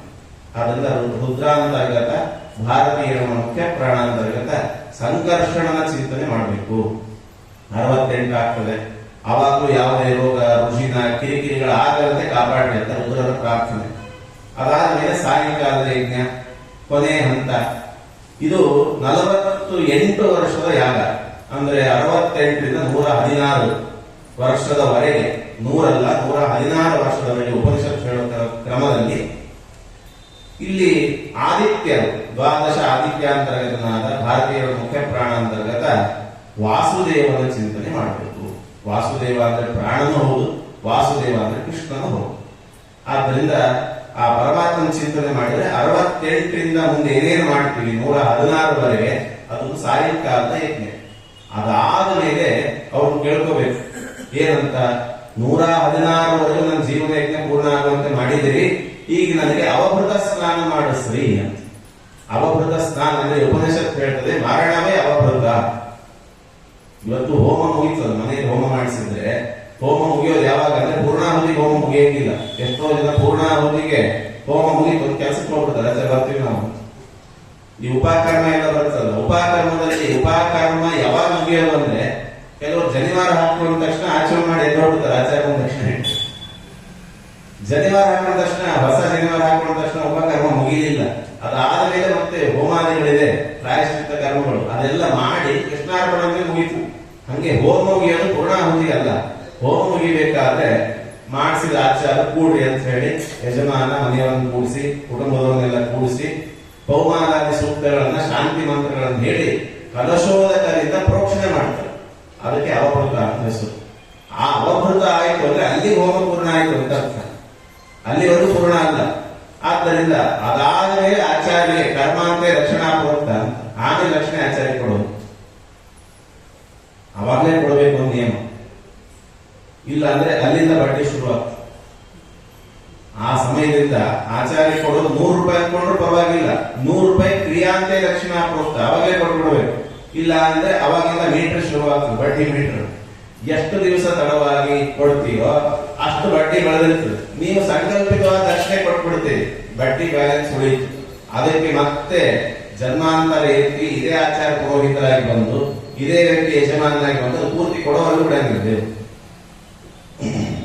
ಅತಿ ಕಡಿಮೆ ಅನ್ಕೊಂಡ್ರು ಪರವಾಗಿಲ್ಲ, ದಕ್ಷಿಣೆ ಕೊಡೋ ಕಾಲವನ್ನ ವೇದ ಸ್ಮೃತಿಗಳ ವಿಧಾನ ಮಾಡಿದ ಆ ಸಮಯದಲ್ಲಿ ಕೊಡಬೇಕು. ಆದ್ರಿಂದ ಇಲ್ಲಿ ಜೀವನ ಯಜ್ಞದಲ್ಲಿ ಅವಭೃತ ಯಾವುದು ಅಂದ್ರೆ ಮರಣವೇ ಅವಭೃತ. 116 ವರ್ಷ ಸಾರ್ಥಕ ಜೀವನ ನಡೆಸಿದ ವ್ಯಕ್ತಿಗೆ ಹೊಸ ದೇಹ ಬರೋದಕ್ಕಿಂತ ದೊಡ್ಡ ಲಾಭ ಇದೆ. ಆದ್ರಿಂದ ಮರಣವೆಂಬ ಅವಭೃತ ಮಾಡಿಬಿಟ್ರೆ ನನ್ನ ಜೀವನ ಯಜ್ಞ ಪೂರ್ಣ ಆಯಿತು. ಈ ರೀತಿ ಅವಭೃತವನ್ನ ಮಾಡಬೇಕು, ಜೀವನ ಯಜ್ಞವನ್ನು ನಡೆಸಬೇಕು ಅಂತ ನಿರೂಪಣೆ ಮಾಡ್ತಾ ಪರೀಕ್ಷಿತ್ ರಾಜ ಪರಮಾತ್ಮನ ಆಶೀರ್ವಾದ ಪ್ರತಿಜ್ಞೆ ಮಾಡಿದ. ನಾನು ಅವತಾರ ಮಾಡಿದಾಗಿನಿಂದ ಹಿಡಿದು ಯಾವುದೇ ಸುಳ್ಳಾಡಿಲ್ಲ, ಯಾವುದೇ ಅನ್ಯಾಯ ಕರ್ಮ ಮಾಡಿಲ್ಲ ಅಂತ ಆದ್ರೆ ಈ ಕೂಸು ಬದುಕಿ ಬರಲಿ. ಕೂಸು ಎದ್ದು ಕೂಡಲಿಲ್ಲ, ಕೆಲವರು ಹೇಳೋ ಪ್ರಕಾರ ಕೃಷ್ಣ ಪ್ರತಿಜ್ಞೆ ಮಾಡಿದ ಕೂಸು ಎದ್ದು ಕೂತು ಬಿಡುತ್ತು. ಮರ್ತ್ಯಾವತಾರಸ್ತು ಇಹ ಮರ್ತ್ಯ ಶಿಕ್ಷಣ. ಪರಮಾತ್ಮ ಯಾವುದು ಅತಿಯಾಗಿ ತೋರಿಸ್ಲಿಕ್ಕೆ ಹೋಗಲ್ಲ. ಕಲಿಯುಗದಲ್ಲಿ ಸತ್ಯಕ್ಕೆಷ್ಟು ಬೆಲೆ ಇದೆ ಅಂತ ತೋರಿಸ್ಕೊಟ್ಟ. ತಾನು ಸತ್ಯವಾದ ಪ್ರತಿಜ್ಞೆ ಮಾಡಿದ, ಆ ಪ್ರತಿಜ್ಞೆಯಿಂದಲೇ ಕೂಸು ಬದುಕಿತು ಅಂದ್ರೆ ಕೂಸು ಮಾಮೂಲಾಗಿ ಉಸಿರಾಡಿದ್ರೆ ಹೇಗೆ ಕೈಕಾಲ ಆಡಬೇಕು, ಹುಟ್ಟಿದ ಕೂಸು ಹಾಗಾಡಿತು ಹೊರತಾಗಿ ಎದ್ದು ಕೂತ ಓಡಾಡಿದ ಅದೇನು ಕಥೆಗಳು ಗೊತ್ತಿಲ್ಲ. ಆದ್ದರಿಂದ ಕೂಸಿಗೆ ಪ್ರಾಣ ಬಂತು. ಈ ಇವ್ರು ಮಾಡಿದ ತಪ್ಪೇನು ಅಂದ್ರೆ ಜಾತಕ ಕೇಳಬೇಕಾಗಿತ್ತು. 3ನೇ ವರ್ಷ ಜಾತಕ ಕೇಳಿದ್ರು. ಹುಟ್ಟಿದ ತಕ್ಷಣ ಜಾತಕ ಕೇಳಬಾರದು, ವರ್ಷ ಆದ್ರೂ ಆಗ್ಬೇಕು. ನೀವು ಜ್ಯೋತಿಷಿಗಳ ಹತ್ರ ಹೋದ್ರೆ ಜಾತಕ ಬರೀ ಅಂದ್ರೆ ಕೂಸಿಗೆ ಎಷ್ಟು ದಿವಸ ಅಂತ ಕೇಳ್ತಾರೆ. ತಿಂಗಳು 2 ತಿಂಗಳು ಅಂದ್ರೆ ಬರೆಯಂಗಿಲ್ಲ, ವರ್ಷ ಆಗ್ಲಿ ಆಮೇಲೆ ಬರೀತೀವಿ. 3 ವರ್ಷಕ್ಕೆ ಇವನ್ ಜಾತಕ ಬರೆಸ್ಲಿಕ್ಕೆ ಕರ್ಕೊಂಡು ಹೋದ್ರು. ತಪ್ಪು ಮಾಡಿದ್ದೇನು ಅಂದ್ರೆ ಇವನು ಕರ್ಕೊಂಡು ಹೋದ್ರು ಜಾತಕ ಕೇಳಿ. ಆಗಿನ ಕಾಲದ 3 ವರ್ಷದ ಹುಡುಗ ಅಂದ್ರೆ ಚೆನ್ನಾಗಿ ಬುದ್ಧಿ ಬೆಳೆದಿತ್ತು. ಋಷಿಗಳು ಇವನ್ ಜಾತಕ ಹುಟ್ಟಿದಾಗಿನಿಂದ ಹಿಡಿದು ಅವನ್ ಸಾಯೋವರೆಗೂ ಎಲ್ಲ ಹೇಳಿದ್ರು. ಇವನು ಚೆನ್ನಾಗಿ ಕಲಿ ನಿಗ್ರಹ ಮಾಡ್ತಾನೆ, ಏಕಚಕ್ರಾಧಿಪತಿ ಆಗ್ತಾನೆ. ಜೊತೆಗೆ ಅಸುರಾವೇಶ ಆಗಿ ಬ್ರಾಹ್ಮಣರಿಗೆ ಅವಮಾನ ಮಾಡಿ ತಕ್ಷಕ ಕಚ್ಚಿ ಸಾಯ್ತಾನೆ ಅಂತ ಹೇಳ್ತಾರೆ. ಆ 3ನೇ ವಯಸ್ಸಿಗೆ, ಸಣ್ಣ ವಯಸ್ಸಲ್ಲಿ ಏನು ಮನಸ್ಸಿಗೆ ಹೋಗ್ತದೋ ಅದು ಶಾಶ್ವತವಾಗಿ ಉಳಿದ್ಬಿಡ್ತದೆ. 3 ವರ್ಷದ ಬುದ್ಧಿ 100 ವರ್ಷ ಆದ್ರೂ ಹೋಗಂಗಿಲ್ಲ. ಆದ್ರಿಂದ ಅದನ್ನು ಕೇಳಿದವನಿಗೆ ಅದೇ ತಲೆಯಲ್ಲಿ ಬಂತು, ತಕ್ಷಕವನೊಂದು ಬರ್ತಾನೆ ನಂಗೆ ಕಚ್ತಾನೆ. ಅವತ್ತಿಂದಲೇ ಪರೀಕ್ಷೆ ಮಾಡ್ಲಿಕ್ಕೆ ಶುರು ಮಾಡಿದ. ಮಹಾಭಾರತ ಈ ರೀತಿ ನಿಷ್ಪತ್ತಿ ಹೇಳ್ತದೆ. ಪರೀಕ್ಷಿತ ಅಂದ್ರೆ ಎಲ್ಲರ ಪರೀಕ್ಷೆ ಮಾಡುವುದು. ಯಾರ್ಯಾರು ಬರ್ತಾರೆ ಅವರಿಗೆ ಸೆಕ್ಯೂರಿಟಿ ಲೆವೆಲ್ಗಳನ್ನು ಇಟ್ಟಿದ್ದ. ಇವನ್ ತಕ್ಷಕ ಹೌದು ಅಲ್ಲೋ, ಹಾವಿನ ವ್ಯಕ್ತಿ ಬೇರೆ ರೂಪಧಾರಣೆ ಮಾಡಿ ಬಂದಾನು ಏನಂತ ಅನೇಕ ಸೆಕ್ಯೂರಿಟಿಗಳನ್ನು ಪಾಸ್ ಮಾಡಿ ಬರಬೇಕು. ಆದ್ರಿಂದ ಎಲ್ಲರನ್ನ ಪರೀಕ್ಷೆಗೊಳಪಡಿಸುವ ಆದ್ರಿಂದ ಪರೀಕ್ಷಿತ ಅಂತ ಹೆಸರಿಟ್ಟಿದ್ದಾರೆ. ಅಂತಹ ಪರೀಕ್ಷಿತ ಚೆನ್ನಾಗಿ ರಾಜ್ಯಪಾಲನೆ ಮಾಡಿದ. ಒಂದ್ ದಿವಸ ಒಬ್ಬ ಬ್ರಾಹ್ಮಣ ಬಂದು ಅವನಿಗೆ ಚಾರ ಬಂದು ವಿಷಯ ಹೇಳ್ತಾ, ಇಡೀ ರಾಜ್ಯ ಚೆನ್ನಾಗಿದೆ, ಆದ್ರೆ ನಿನ್ನ ರಾಜ್ಯದಲ್ಲಿ ಕಲಿಪ್ರವೇಶ ಆಗಿದೆ. ಎಲ್ಲಿ ಏನು ಹೇಗೆ ಏನು ಹೇಳಿಲ್ಲ, ಕಲಿಪ್ರವೇಶ ಆಗಿದೆ ಅಂತ ಹೇಳಿ. ಮೃಗಯ ಬೇಟೆಯಾಡ್ಲಿಕ್ಕೆ ಹೊರಟ. ಇದು ಪ್ರಾಣಿ ಬೇಟೆ ಅಲ್ಲ, ಕಲಿ ಬೇಟೆ ಆಡ್ಲಿಕ್ಕೆ ಹೋಗಿತ್ತು. ಕಲಿಯನ್ನ ಬೇಟೆಯಾಡಿದ ಏಕೈಕ ರಾಜ ಅಂದ್ರೆ ಅದು ಪರೀಕ್ಷಿತ್ ರಾಜ. ಬೇರೆ ಯಾರು ಬೇಟೆ ಆಡಲಿಲ್ಲ ಕಲಿಯನ್ನ. ಕಲಿಗೆ ವಶರಾದರು ಅಥವಾ ಕಲಿಯನ್ನ ದೂರದಲ್ಲಿಟ್ಟು ಕಲಿಯನ್ನ ಬೇಟೆಯಾಡಿದ ವ್ಯಕ್ತಿ ಅಂದ್ರೆ ಪರೀಕ್ಷಿತ. ಆದ್ರೆ ನಿತ್ಯ ಪರೀಕ್ಷಿತ ರಾಜನ ಚಿಂತನೆ ಮಾಡಿದ್ರೆ, ಧ್ಯಾನ ಮಾಡಿದ್ರೆ, ಅವನು ಒಂದು ಬಾರಿ ಆದ್ರೂ ಪರೀಕ್ಷಿತನ ಸ್ಮರಣೆ ಮಾಡಿದ್ರೆ ಸಾಕು, ನಮಗೆ ಆದಷ್ಟು ಕಲಿಯ ಬಾಧೆ ಕಡಿಮೆ ಆಗ್ತದೆ. ದೂರ ಆಗೋದೇ ಇಲ್ಲ, ಕಡಿಮೆ ಆಗ್ತದೆ ಅಷ್ಟೇ, ಪರ್ಸೆಂಟೇಜ್ ಕಡಿಮೆ ಆಗ್ಬೋದು. ನಿಮಗೆಲ್ಲ ಗೊತ್ತಿರೋ ಕಥೆ. ಬಾಯಾರಿಕೆ ಆಯಿತು, ಋಷಿಗಳ ಆಶ್ರಮಕ್ಕೆ ಬಂದ. ಶಮೀಕರು ಅಸಂಪ್ರಜ್ಞಾತ ಸಮಾಧಿಯಲ್ಲಿದ್ರು. ನೀರು ಕೇಳಿದಾಗ ಕೊಡ್ಲಿಲ್ಲ. ಆವಾಗ ಸತ್ತ ಹಾವನ್ನ ಕೊರಳಿಗೆ ಹಾಕಿದ. ನಾವಿಷ್ಟೇ ಕಥೆ ಕೇಳ್ತೀವಿ. ಹೆಂಗ್ ಕೊರಳಿಗೆ ಹಾಕಿದ ಅಂದ್ರೆ ಬಾಣದ ತುದಿಯಿಂದ ಹಾವನ್ನು ತಗೊಂಡು ಅವ್ರ ಕೊರಳಿಗೆ ಹಾಕಿದ, ಮುಟ್ಲಿಲ್ಲ. ಅಲ್ಲ, ಈ ಕ್ಷತ್ರಿಯರಿಗೆ ಮಡಿ ಮೈಲಿಗೆ ಏನು? ಯಾಕಂದ್ರೆ ಪ್ರಾಣಿಗಳನ್ನು ಕೊಂದೇ ಕೊಲ್ತಿರ್ತಾರೆ. ಇವ್ರಿಗೇನ್ ಮಡಿ ಮೈಲಿಗೆ ಅಂದ್ರೆ ಸಾಯಿಸ್ಲಿಕ್ಕೆ ಮಡಿ ಮೈಲಿಗೆ ಇಲ್ಲ. ಮೊದಲೇ ಸತ್ತ ವ್ಯಕ್ತಿಯ ದೇಹವನ್ನು ಮುಟ್ಟೋದು ಮೈಲಿಗೆ. ಆದ್ರಿಂದ ಅವನು ಮುಟ್ಲಿಲ್ಲ. ನೋಡ್ರಿ ಎಷ್ಟು ಧರ್ಮ ಬುದ್ಧಿ ಇತ್ತವನಿಗೆ ಅಂದ್ರೆ, ಅವರಿಗೆ ಅಪಮಾನ ಮಾಡಬೇಕನ್ನೋ ಕ್ಷಣದಲ್ಲೂ ಧರ್ಮ ಬುದ್ಧಿ ಇದೆ. ನೇರವಾಗಿ ಹಾವಿನ ದೇಹ ಮುಟ್ಟಬಾರದು, ಅದನ್ನು ಬಾಣದ ತುದಿಯಿಂದ ತೆಗೆದು ಅವ್ರ ಕೊರಳಿಗೆ ಹಾಕ್ತಾರೆ. ಆದ್ರೆ ಹಾಕಬಾರದನ್ನೋ ಬುದ್ಧಿ ಬರಲಿಲ್ಲ. ಇದನ್ನೇ ಕಲಿ ಆವೇಶ ಅನ್ನೋದು. ವಿವೇಕ ಕಳ್ಕೊಂಡ್ಬಿಡ್ತಾನೆ ಮನುಷ್ಯ. ಯಾವುದು ಮಾಡಬೇಕು ಯಾವುದು ಮಾಡಬಾರದು ಅಂತ ಗೊತ್ತಿದ್ದು ಬಲಾದಿವ ನಿಯೋಜಿತ, ಯಾರೋ ಹಿಡಿದು ಒಳಗಡೆ ಹೊಡೆದು ಮಾಡಿಸಂಗೆ ಮಾಡ್ತಿರ್ತಾರೆ. ಅಸುರಾವೇಶ ಕಲಿ ಹಾಗೆ ಮಾಡ್ತಾರೆ. ಧರ್ಮದ ಬುದ್ಧಿ ಇದೆ, ನೇರವಾಗಿ ಕೈಯಿಂದ ದೇಹ ಮುಟ್ಟದೆ ಅವ್ರ ಕೊರಳಿಗೆ ಹಾಕ್ತಾರೆ.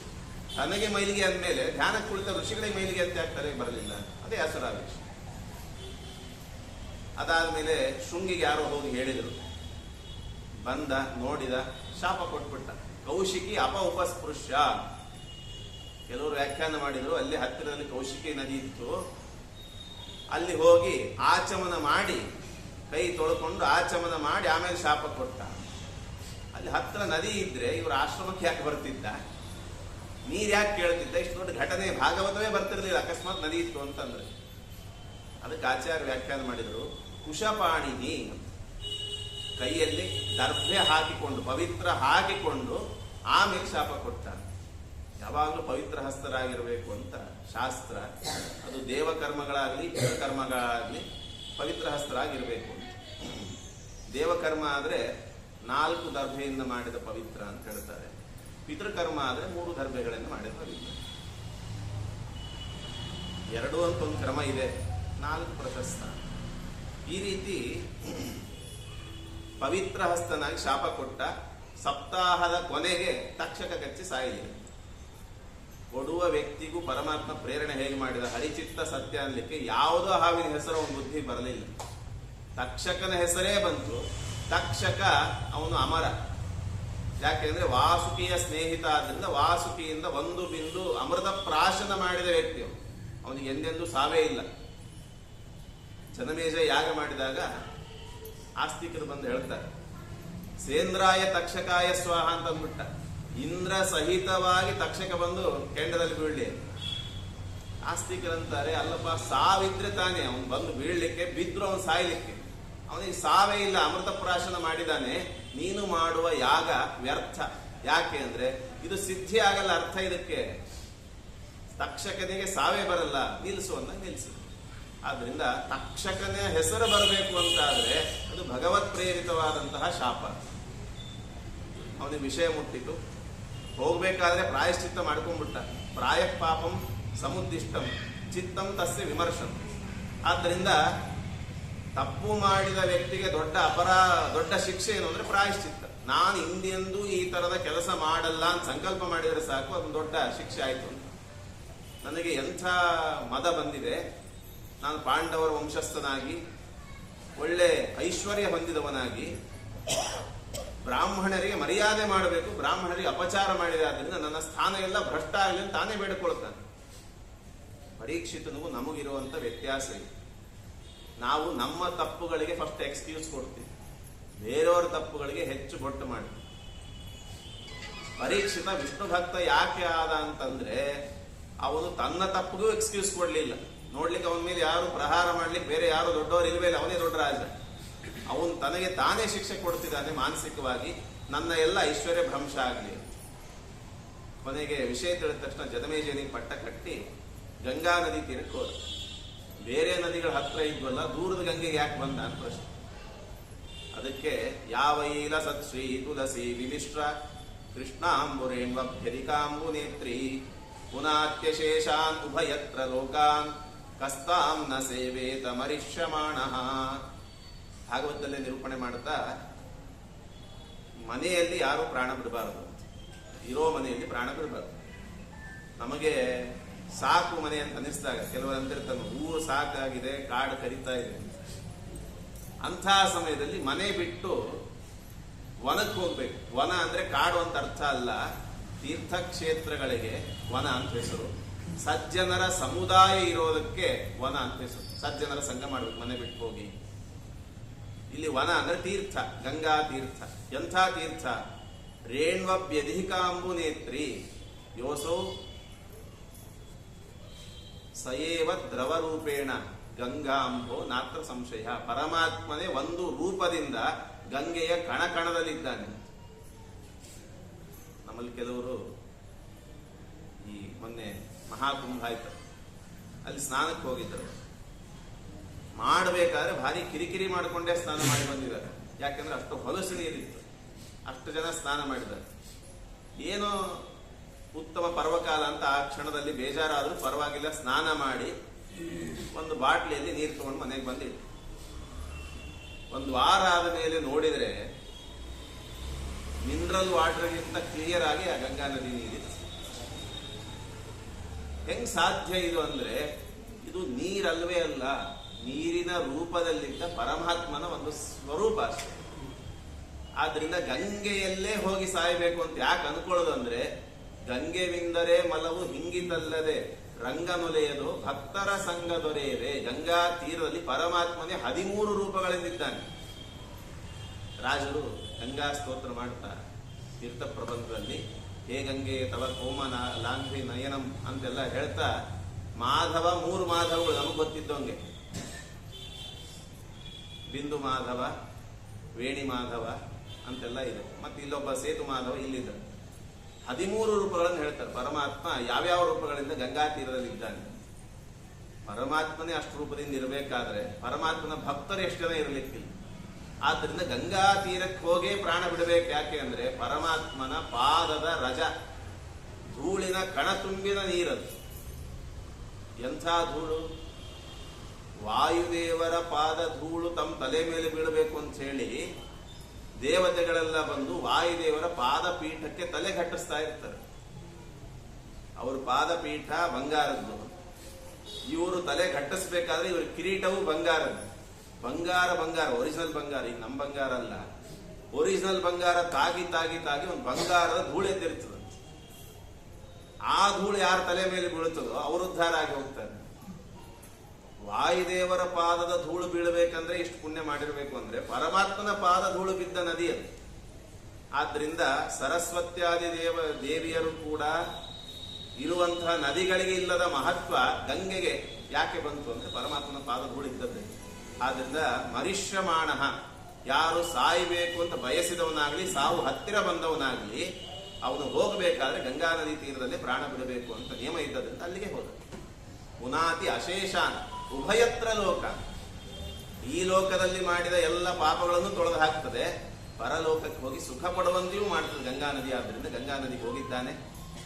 ಎಷ್ಟು ಪುಣ್ಯ ಮಾಡಿದ್ದ ಅಂದ್ರೆ,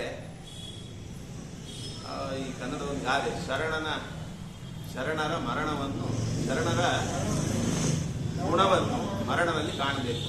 ಎಷ್ಟು ಪುಣ್ಯ ಮಾಡಿದ್ದ ಅಂದ್ರೆ, ಯಾರಿಗೂ ಇನ್ವಿಟೇಷನ್ ಕೊಡ್ಲಿಲ್ಲ, ನಾನು ಪ್ರಾಯೋಪವೇಶಕ್ಕೆ ಕೂತ್ಕೋತಿದ್ದೀನಿ ನೀವೆಲ್ಲ ಬರ್ರಿ ಅಂತ. ಆದ್ರೆ ವಿಷಯ ಕೇಳಿದ ಅತ್ತಿರುವ ಶಿಷ್ಟಶ್ಚವನ ಶರದ್ವಾನ್ ಅರಿಷ್ಟನೇ ನಿರ್ಭುರಂಗಿರಾಶ್ಚ ದ್ವೈಪಾಯನೋ ಗಾಧಿಸುತೋತ ರಾಮ ಉಚತ್ಯ ಇಂದ ಪ್ರಮದೇತ್ವವಾಹೋ ಮೇಧಾತಿಥಿರ್ ದೇವಲ ಆಕ್ಷಿಷೇಣ ಭರದ್ವಾಜೋ ಪಿಪ್ಪಲ ಗೌತಮ ಪಿಪ್ಪಲಾದ ಅನ್ಯೇ ಚ ದೇವರ್ಷಿ ವಿಪ್ರ ಶ್ರೀವರ್ಯಾ. ಎಲ್ಲರೂ ಬಂದಿದ್ದಾರೆ, ದೇವರ್ಷಿಗಳು, ಬ್ರಹ್ಮರ್ಷಿಗಳು, ರಾಜರ್ಷಿಗಳು ಅಂತ ಯಾರ್ಯಾರಿದ್ದಾರೆ ಲೋಕದಲ್ಲಿ, ಅವರೆಲ್ಲ ಅಲ್ಲಿ ಬಂದು ಕೂತ್ಕೊಂಡು ರಾಜನಿಗೆ ಸದ್ಗತಿಯಾಗಲಿ ಅಂತ ಪಾರಾಯಣ ಶುರು ಮಾಡಿ. ಇವತ್ತು ಪಾರಾಯಣ ಮಾಡ್ರಿ ಅಂತ ಅವರಿಗೆ ವರ್ಣ ಕೊಟ್ಟರು ಕೂಡ ಪಾರಾಯಣ ಮಾಡೋದು ಕಷ್ಟ ಇದೆ. ಅಂಥದ್ದು ಪಾರಾಯಣದಿಂದ ಹೇಳದೇನೆ ಬಂದು ಪಾರಾಯಣ ಮಾಡ್ತಾ ಇದ್ದಾರೆ. ಅವನು ಮಾಡಿದ ಪುಣ್ಯ, ಪಾಂಡವರು ಮಾಡಿದ ಪುಣ್ಯ, ಪರಮಾತ್ಮ ಮಾಡಿದ ಅನುಗ್ರಹ ಎಷ್ಟಿದೆ ಅಂತ ಗೊತ್ತಾಗ್ತದೆ. ಆದ್ದರಿಂದ ಅದೇ ಸಮಯಕ್ಕೆ ಯದೃಚ್ಛಯಾಗಾಂ ಅಟಮಾನೋನಪೇಕ್ಷ ಅವ್ಯಕ್ತಲಿಂಗ ನಿಜಲಾಭತುಷ್ಟ. ಅವ್ಯಕ್ತಲಿಂಗ ಅಂದ್ರೆ ತಮ್ಮನ್ನು ತಾವು ಯಾರು ಅಂತ ತೋರಿಸ್ಕೊಳ್ಳದೇನೆ ಅವಧೂತರಂತೆ ಸಂಚಾರ ಮಾಡೋರು ಶುಕಾಚಾರ್ಯ. ನಮ್ಮಲ್ಲಿ ಯಾರಾದರೂ ಸ್ವಲ್ಪ ಅಧಿಕಾರಿ ಮಗ ಆಗ್ಬಿಟ್ಟಿದ್ರೆ ಅವನು ಎಲ್ಲಾ ಕಡೆ ಹೋಗಿ ನಾನು ಅವ್ರ ಮಗ ನನ್ನ ಕೇಳ್ರಿ. ಈ ಮುಖ್ಯಮಂತ್ರಿಗಿಂತ ಮುಖ್ಯಮಂತ್ರಿ ಮಗನ ಮಾತೇ ಜಾಸ್ತಿ ನಡೀತಿತ್ತು ಪ್ರಧಾನಿ. ಹಂಗೆ ಇದು ಸಾಕ್ಷಾತ್ ವೇದವ್ಯಾಸ ದೇವರ ಮಕ್ಕಳು, ರುದ್ರದೇವರ ಅವತಾರ, ವಾಯುದೇವರ ಆವೇಶ ಇದೆ ಒಳಗಡೆ. ಅಂಥ ವ್ಯಕ್ತಿ ಎಲ್ಲಿಯೂ ಎಂದಿಗೂ ಕೂಡ ನಾನು ಪರಮಾತ್ಮನ ಮಗ, ಜ್ಞಾನಿ, ಅವಧೂತ ಏನು ಹೇಳ್ಕೊಳ್ಳಿಲ್ಲ. ನಿಜ ಲಾಭ ತುಷ್ಟ, ಯದೃಚ್ಛಾ ಲಾಭ ಸಂತೃಪ್ತಿ. ಪರಮಾತ್ಮ ಕೊಟ್ಟದ್ರಲ್ಲಿ ತೃಪ್ತಿ ಪಡುವ ಅತಿ ಉತ್ತಮ ಭಕ್ತರಲ್ಲಿ ಉತ್ತಮರು ಅಂದ್ರೆ ಅದು ಶುಕಾಚಾರ್ಯ. ಕಂಟೆಂಪ್ಟ್ನೆಸ್, ಆತ್ಮತೃಪ್ತಿ ಇತ್ತು. ಯದೃಚ್ಛಯ ಬಂದದ್ದು ಅವ್ರು ಬರಬೇಕು ಅಂತ ಆ ಊರಿಗೆ ಬಂದದ್ದಲ್ಲ. ಗಾಮ್ ಅಟಮಾನಃ, ಸುಮ್ಮನೆ ಸಂಚಾರ ಮಾಡ್ತಿದ್ರು ಒಂದು ಕಡೆ, ಒಂದು ದಿವಸ ನಿಲ್ಲೋರಲ್ಲ, ಒಂದು ಮುಹೂರ್ತ ಮಾತ್ರ ಒಂದು ಕಡೆ ನಿಲ್ಲುವಂತಹ ಶುಕಾಚಾರ್ಯರು. ಅನಪೇಕ್ಷ, ಆ ಊರಿಗೆ ಬರಬೇಕು ಅಂತ ಅಪೇಕ್ಷೆ ಇಲ್ಲ ಅವರಿಗೆ. ಬಂದಿದ್ದು ಹೇಗೆ? ಯದೃಚ್ಛಯ, ಯದೃಚ್ಛಾ ಭಗವದಿಚ್ಛಾ. ಪರಮಾತ್ಮನ ಅಪೇಕ್ಷೆಯ ಮೇರೆಗೆ ಪರಮಾತ್ಮ ಪ್ರೇರಣೆ ಕೊಟ್ಟು ಅವ್ರನ್ನ ಅಲ್ಲಿ ಕಳಿಸಿದ.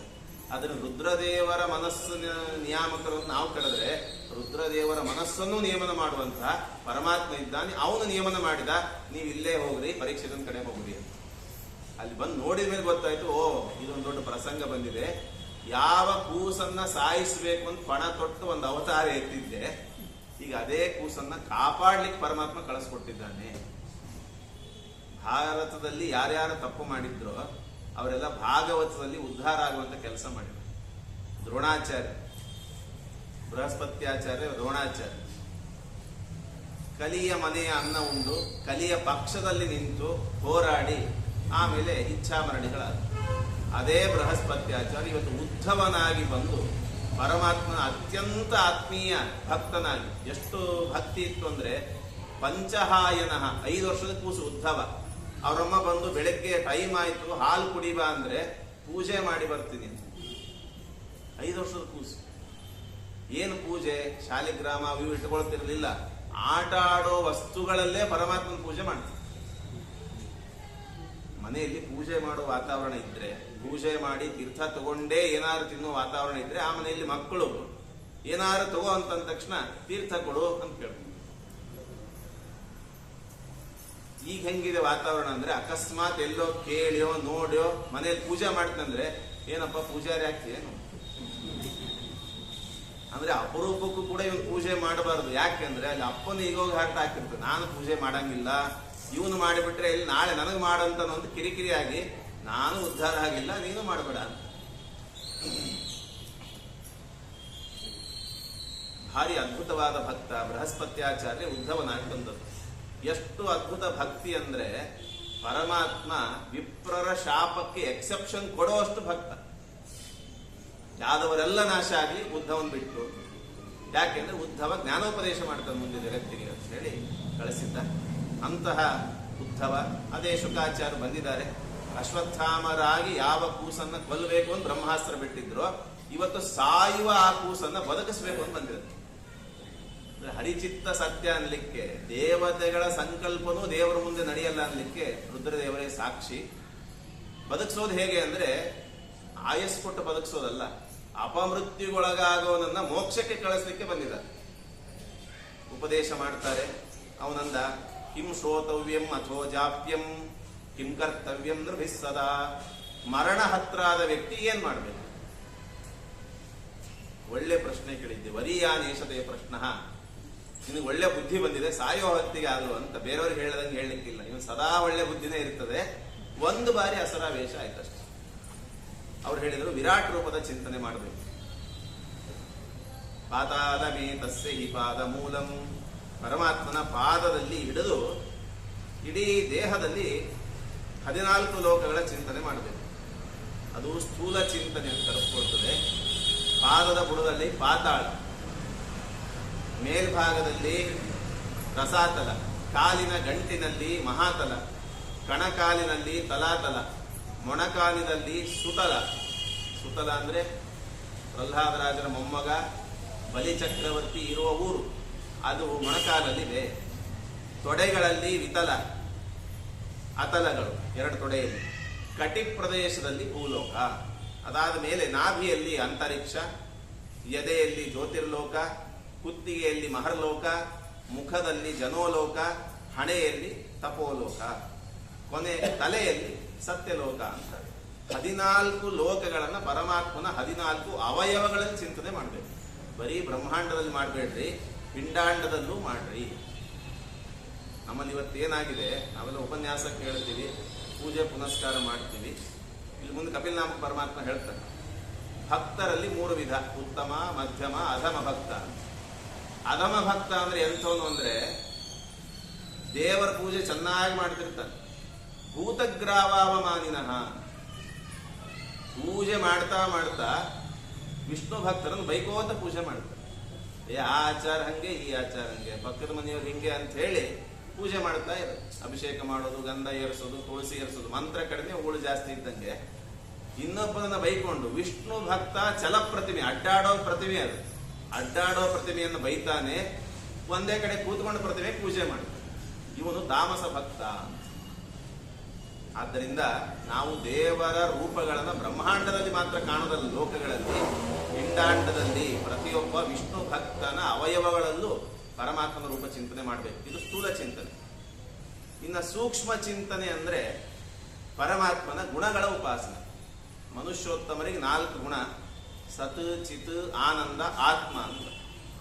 4 ಎಲ್ಲರೂ ಮಾಡೋ ಯೋಗ್ಯತೆ ಇಲ್ಲ. ಮಾಡಲೇಬೇಕಾದ ಮೊದಲನೇ ಗುಣ ಅಂದ್ರೆ ಅವಶ್ಯವಾದ ಗುಣ ಆತ್ಮತ್ವೋಪಾಸನೆ. ಅದನ್ನು ಗೋಪಾಲದಾಸರು ಹೇಳಿದರು, ಮಮ ಸ್ವಾಮಿ ಸರ್ವಸ್ವಾಮಿ. ಆತ್ಮ ಅಂದ್ರೆ ಅವನು ಸ್ವಾಮಿ. ಆತ್ಮೇತಿ ಉಪಗಚ್ಚಂತಿ ಗ್ರಾಹಯಂತಿ ಚ ಅಂತ ಸೂತ್ರದಲ್ಲಿ ವ್ಯಾಸರು ನಿರೂಪಣೆ ಮಾಡಿದಂತೆ ಪರಮಾತ್ಮನ ಆತ್ಮ ಅಂತ ವೇದವೇ ಹೇಳಿದೆ.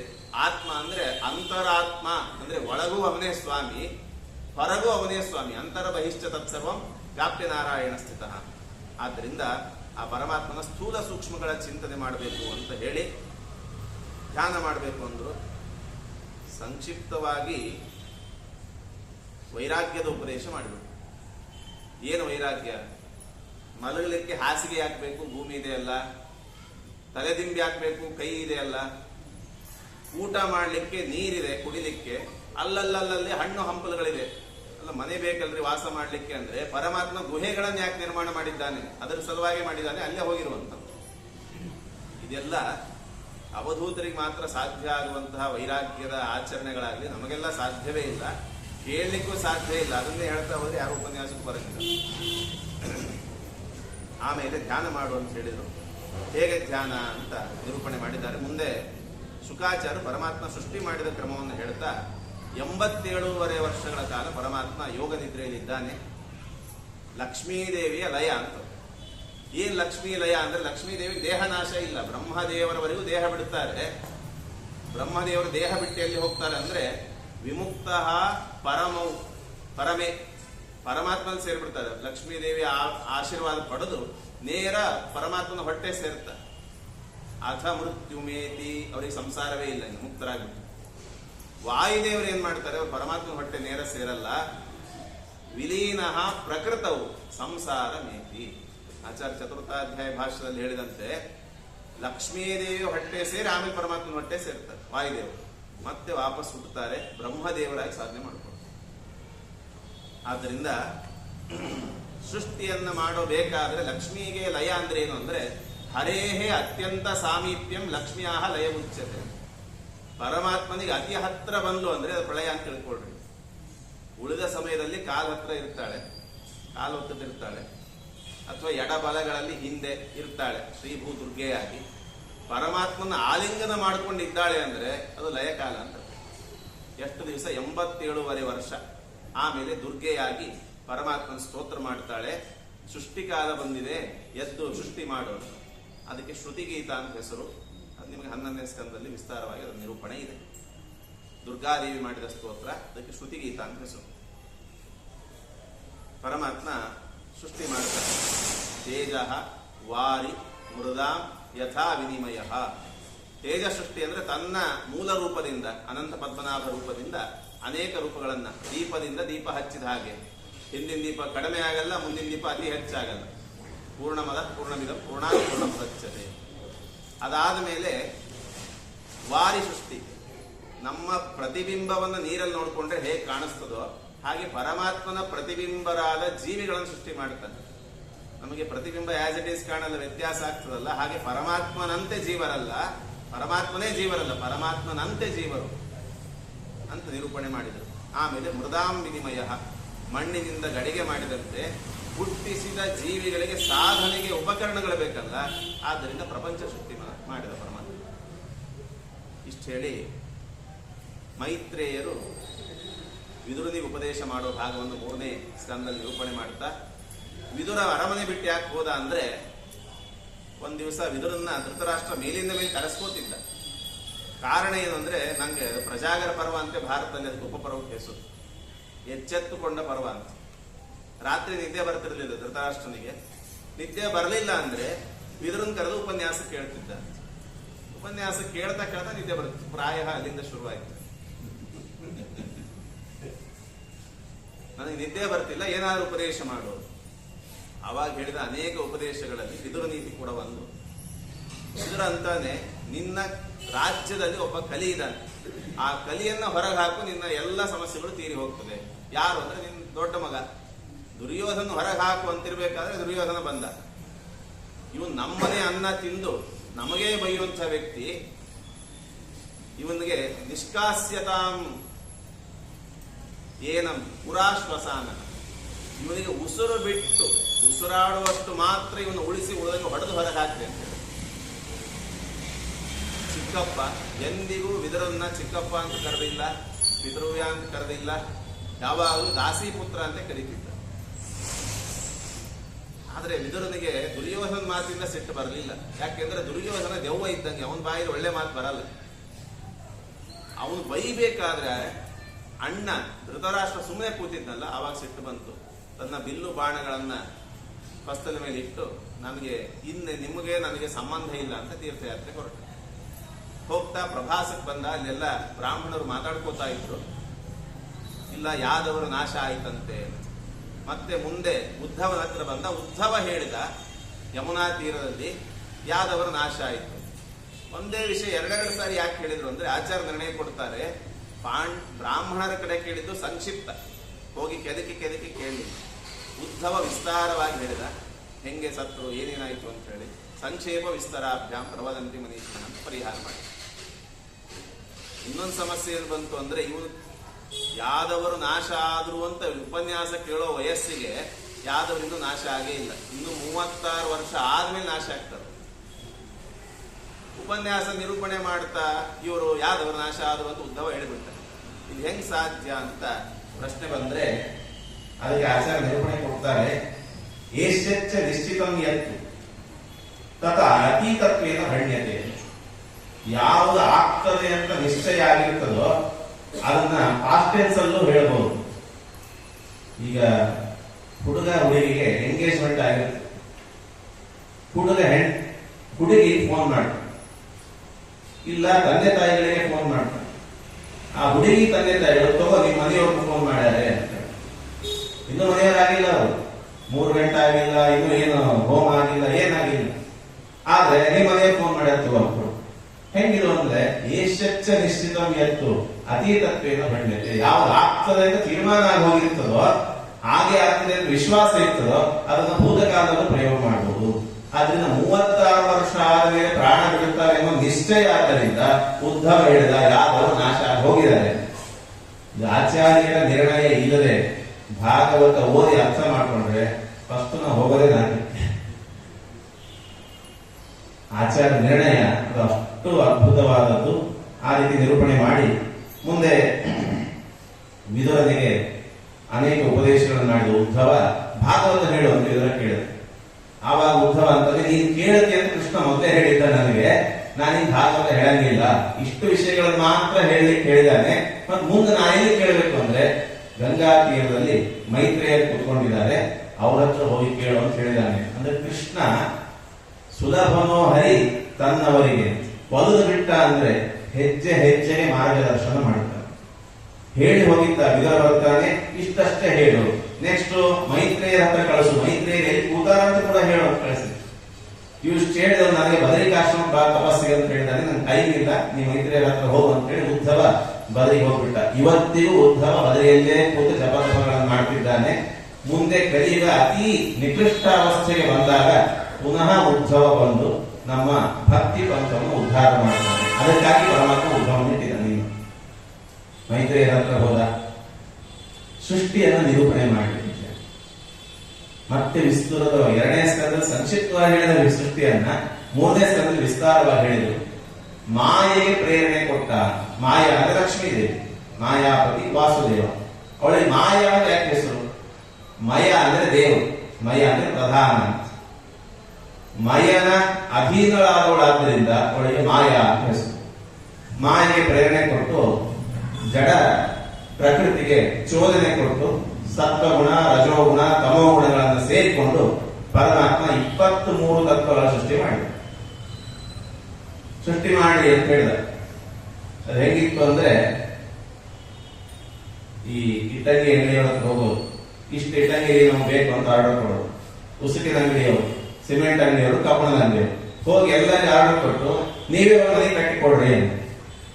ಅವರಂತಾರೆ ನಮಗೆ ನೀವು ಕೇಳಿದ ರಾ ಮೆಟೀರಿಯಲ್ ಸಪ್ಲೈ ಮಾಡ್ತೀವಿ, ನಾವು ಮನೆ ಕಟ್ಟಕ್ಕೆ ಬರಲ್ಲ, ಮನೆ ಕಟ್ಟಬೇಕು ಅಂದ್ರೆ ಅದಕ್ಕೊಂದು ಇಂಜಿನಿಯರ್ ಮೇಸ್ತ್ರಿ ಬೇಕು ಅಂತ. ಹಂಗೆ ತತ್ವಾಭಿಮಾನಿ ದೇವತೆಗಳನ್ನು ಸೃಷ್ಟಿ ಮಾಡ್ರಿ ಅಂದ್ರೆ ಅವ್ರಿಗೆ ಏನ್ ಆ ಕಡೆ ನೀರು ಸುರಿತಾ ಇದೆ, ಈ ಕಡೆ ಉಸುಕು ಸುರಿತಾ ಇದೆ ಅಷ್ಟೇ. ಅದನ್ನ ಕಲಿಸುವ ಬಗೆಯೇ ಗೊತ್ತಾಗ್ತಿಲ್ಲ. ಅವ್ರು ಮತ್ತೆ ತತ್ವಾಭಿಮಾನಿ ದೇವತೆಗಳೆಲ್ಲ ಸ್ತೋತ್ರ ಮಾಡಿದ್ರು ಪರಮಾತ್ಮನ. ಹೆಜ್ಜೆ ಹೆಜ್ಜೆಗೆ ಪರಮಾತ್ಮ ಸ್ತೋತ್ರ ಮಾಡಿದ ಭಾಗಗಳು, ಭಾಗವತದಲ್ಲಿ ಸ್ತೋತ್ರ ಭಾಗವೇ ಪ್ರತ್ಯೇಕ ಇದೆ. ಆವಾಗ ಅವ್ರ ಒಳಗೆ ಒಂದು ರೂಪದಿಂದ ಪರಮಾತ್ಮ ಸೇರಿ ಹೇಗೆ ಕಲಿಸಬೇಕು, ಹೇಗೆ ಪರಮಾತ್ಮ ಬ್ರಹ್ಮಾಂಡವನ್ನು ಸೃಷ್ಟಿ ಮಾಡಬೇಕು ಅಂತ ತೋರಿಸಿಕೊಟ್ಟ. ಬ್ರಹ್ಮಾಂಡ ಸೃಷ್ಟಿ ಮಾಡಿದ, ಒಳಗೂ ನೀರು ತುಂಬಿದ, ಹೊರಗೂ ನೀರು ತುಂಬಿದ. ಒಳಗಿನ ನೀರಲ್ಲಿ ಹಾಯಾಗಿ ಮಲ್ಕೊಂಡ್ಬಿಟ್ಟ.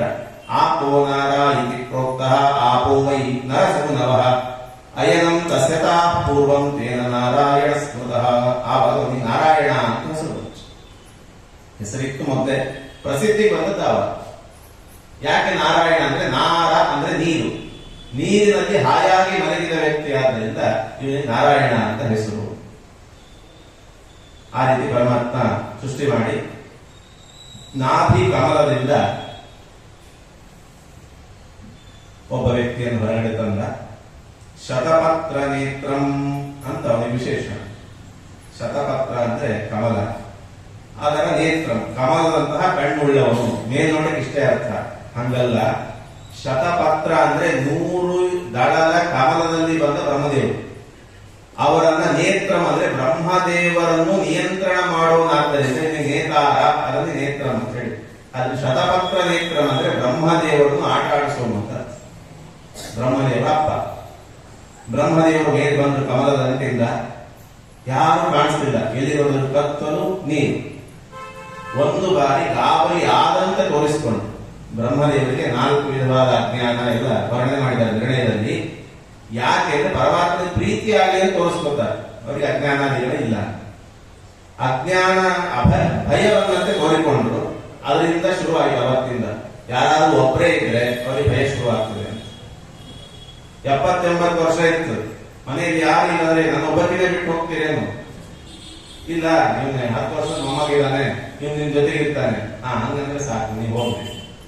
10 ವರ್ಷ ಹುಡುಗನಿಗೆ ಏನ್ ಮಾಡ್ಲಿಕ್ಕಾಗ್ತದೆ? 80 ವರ್ಷದ ಮುದುಕಿ ಹೇಗೋ ನನಗೆ 10 ವರ್ಷದ ಹುಡುಗ, ಅವನಿಗೆ ಏನು ಸಾಧ್ಯ ಇಲ್ಲ. ಆದ್ರೆ ಮಾನಸಿಕವಾಗಿ ಒಬ್ಬರಿದ್ರೆ ಭಯ, ಅದು ಬ್ರಹ್ಮದೇವರು ತೋರಿಸಿಕೊಟ್ಟ ಸಂಪ್ರದಾಯ. ಇನ್ನೊಬ್ರು ಇರಬೇಕು ಅಂತ ಬ್ರಹ್ಮದೇವರು ಆ ಕಡೆ ಈ ಕಡೆ ನೋಡ್ಲಿಕ್ಕೆ 4 ದಿಕ್ಕಲ್ಲಿ 4 ತಲೆ ಮಾಡಿಕೊಂಡ್ರು.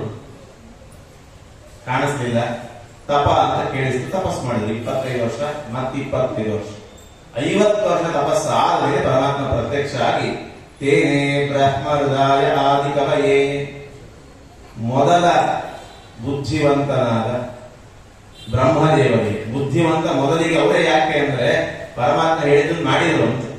ತಪಸ್ ಮಾಡುವಂತ ಕೇಳಿದ ತಕ್ಷಣ ಮರು ಮಾತಾಡದೆ ತಪಸ್ ಮಾಡಿದ್ರು.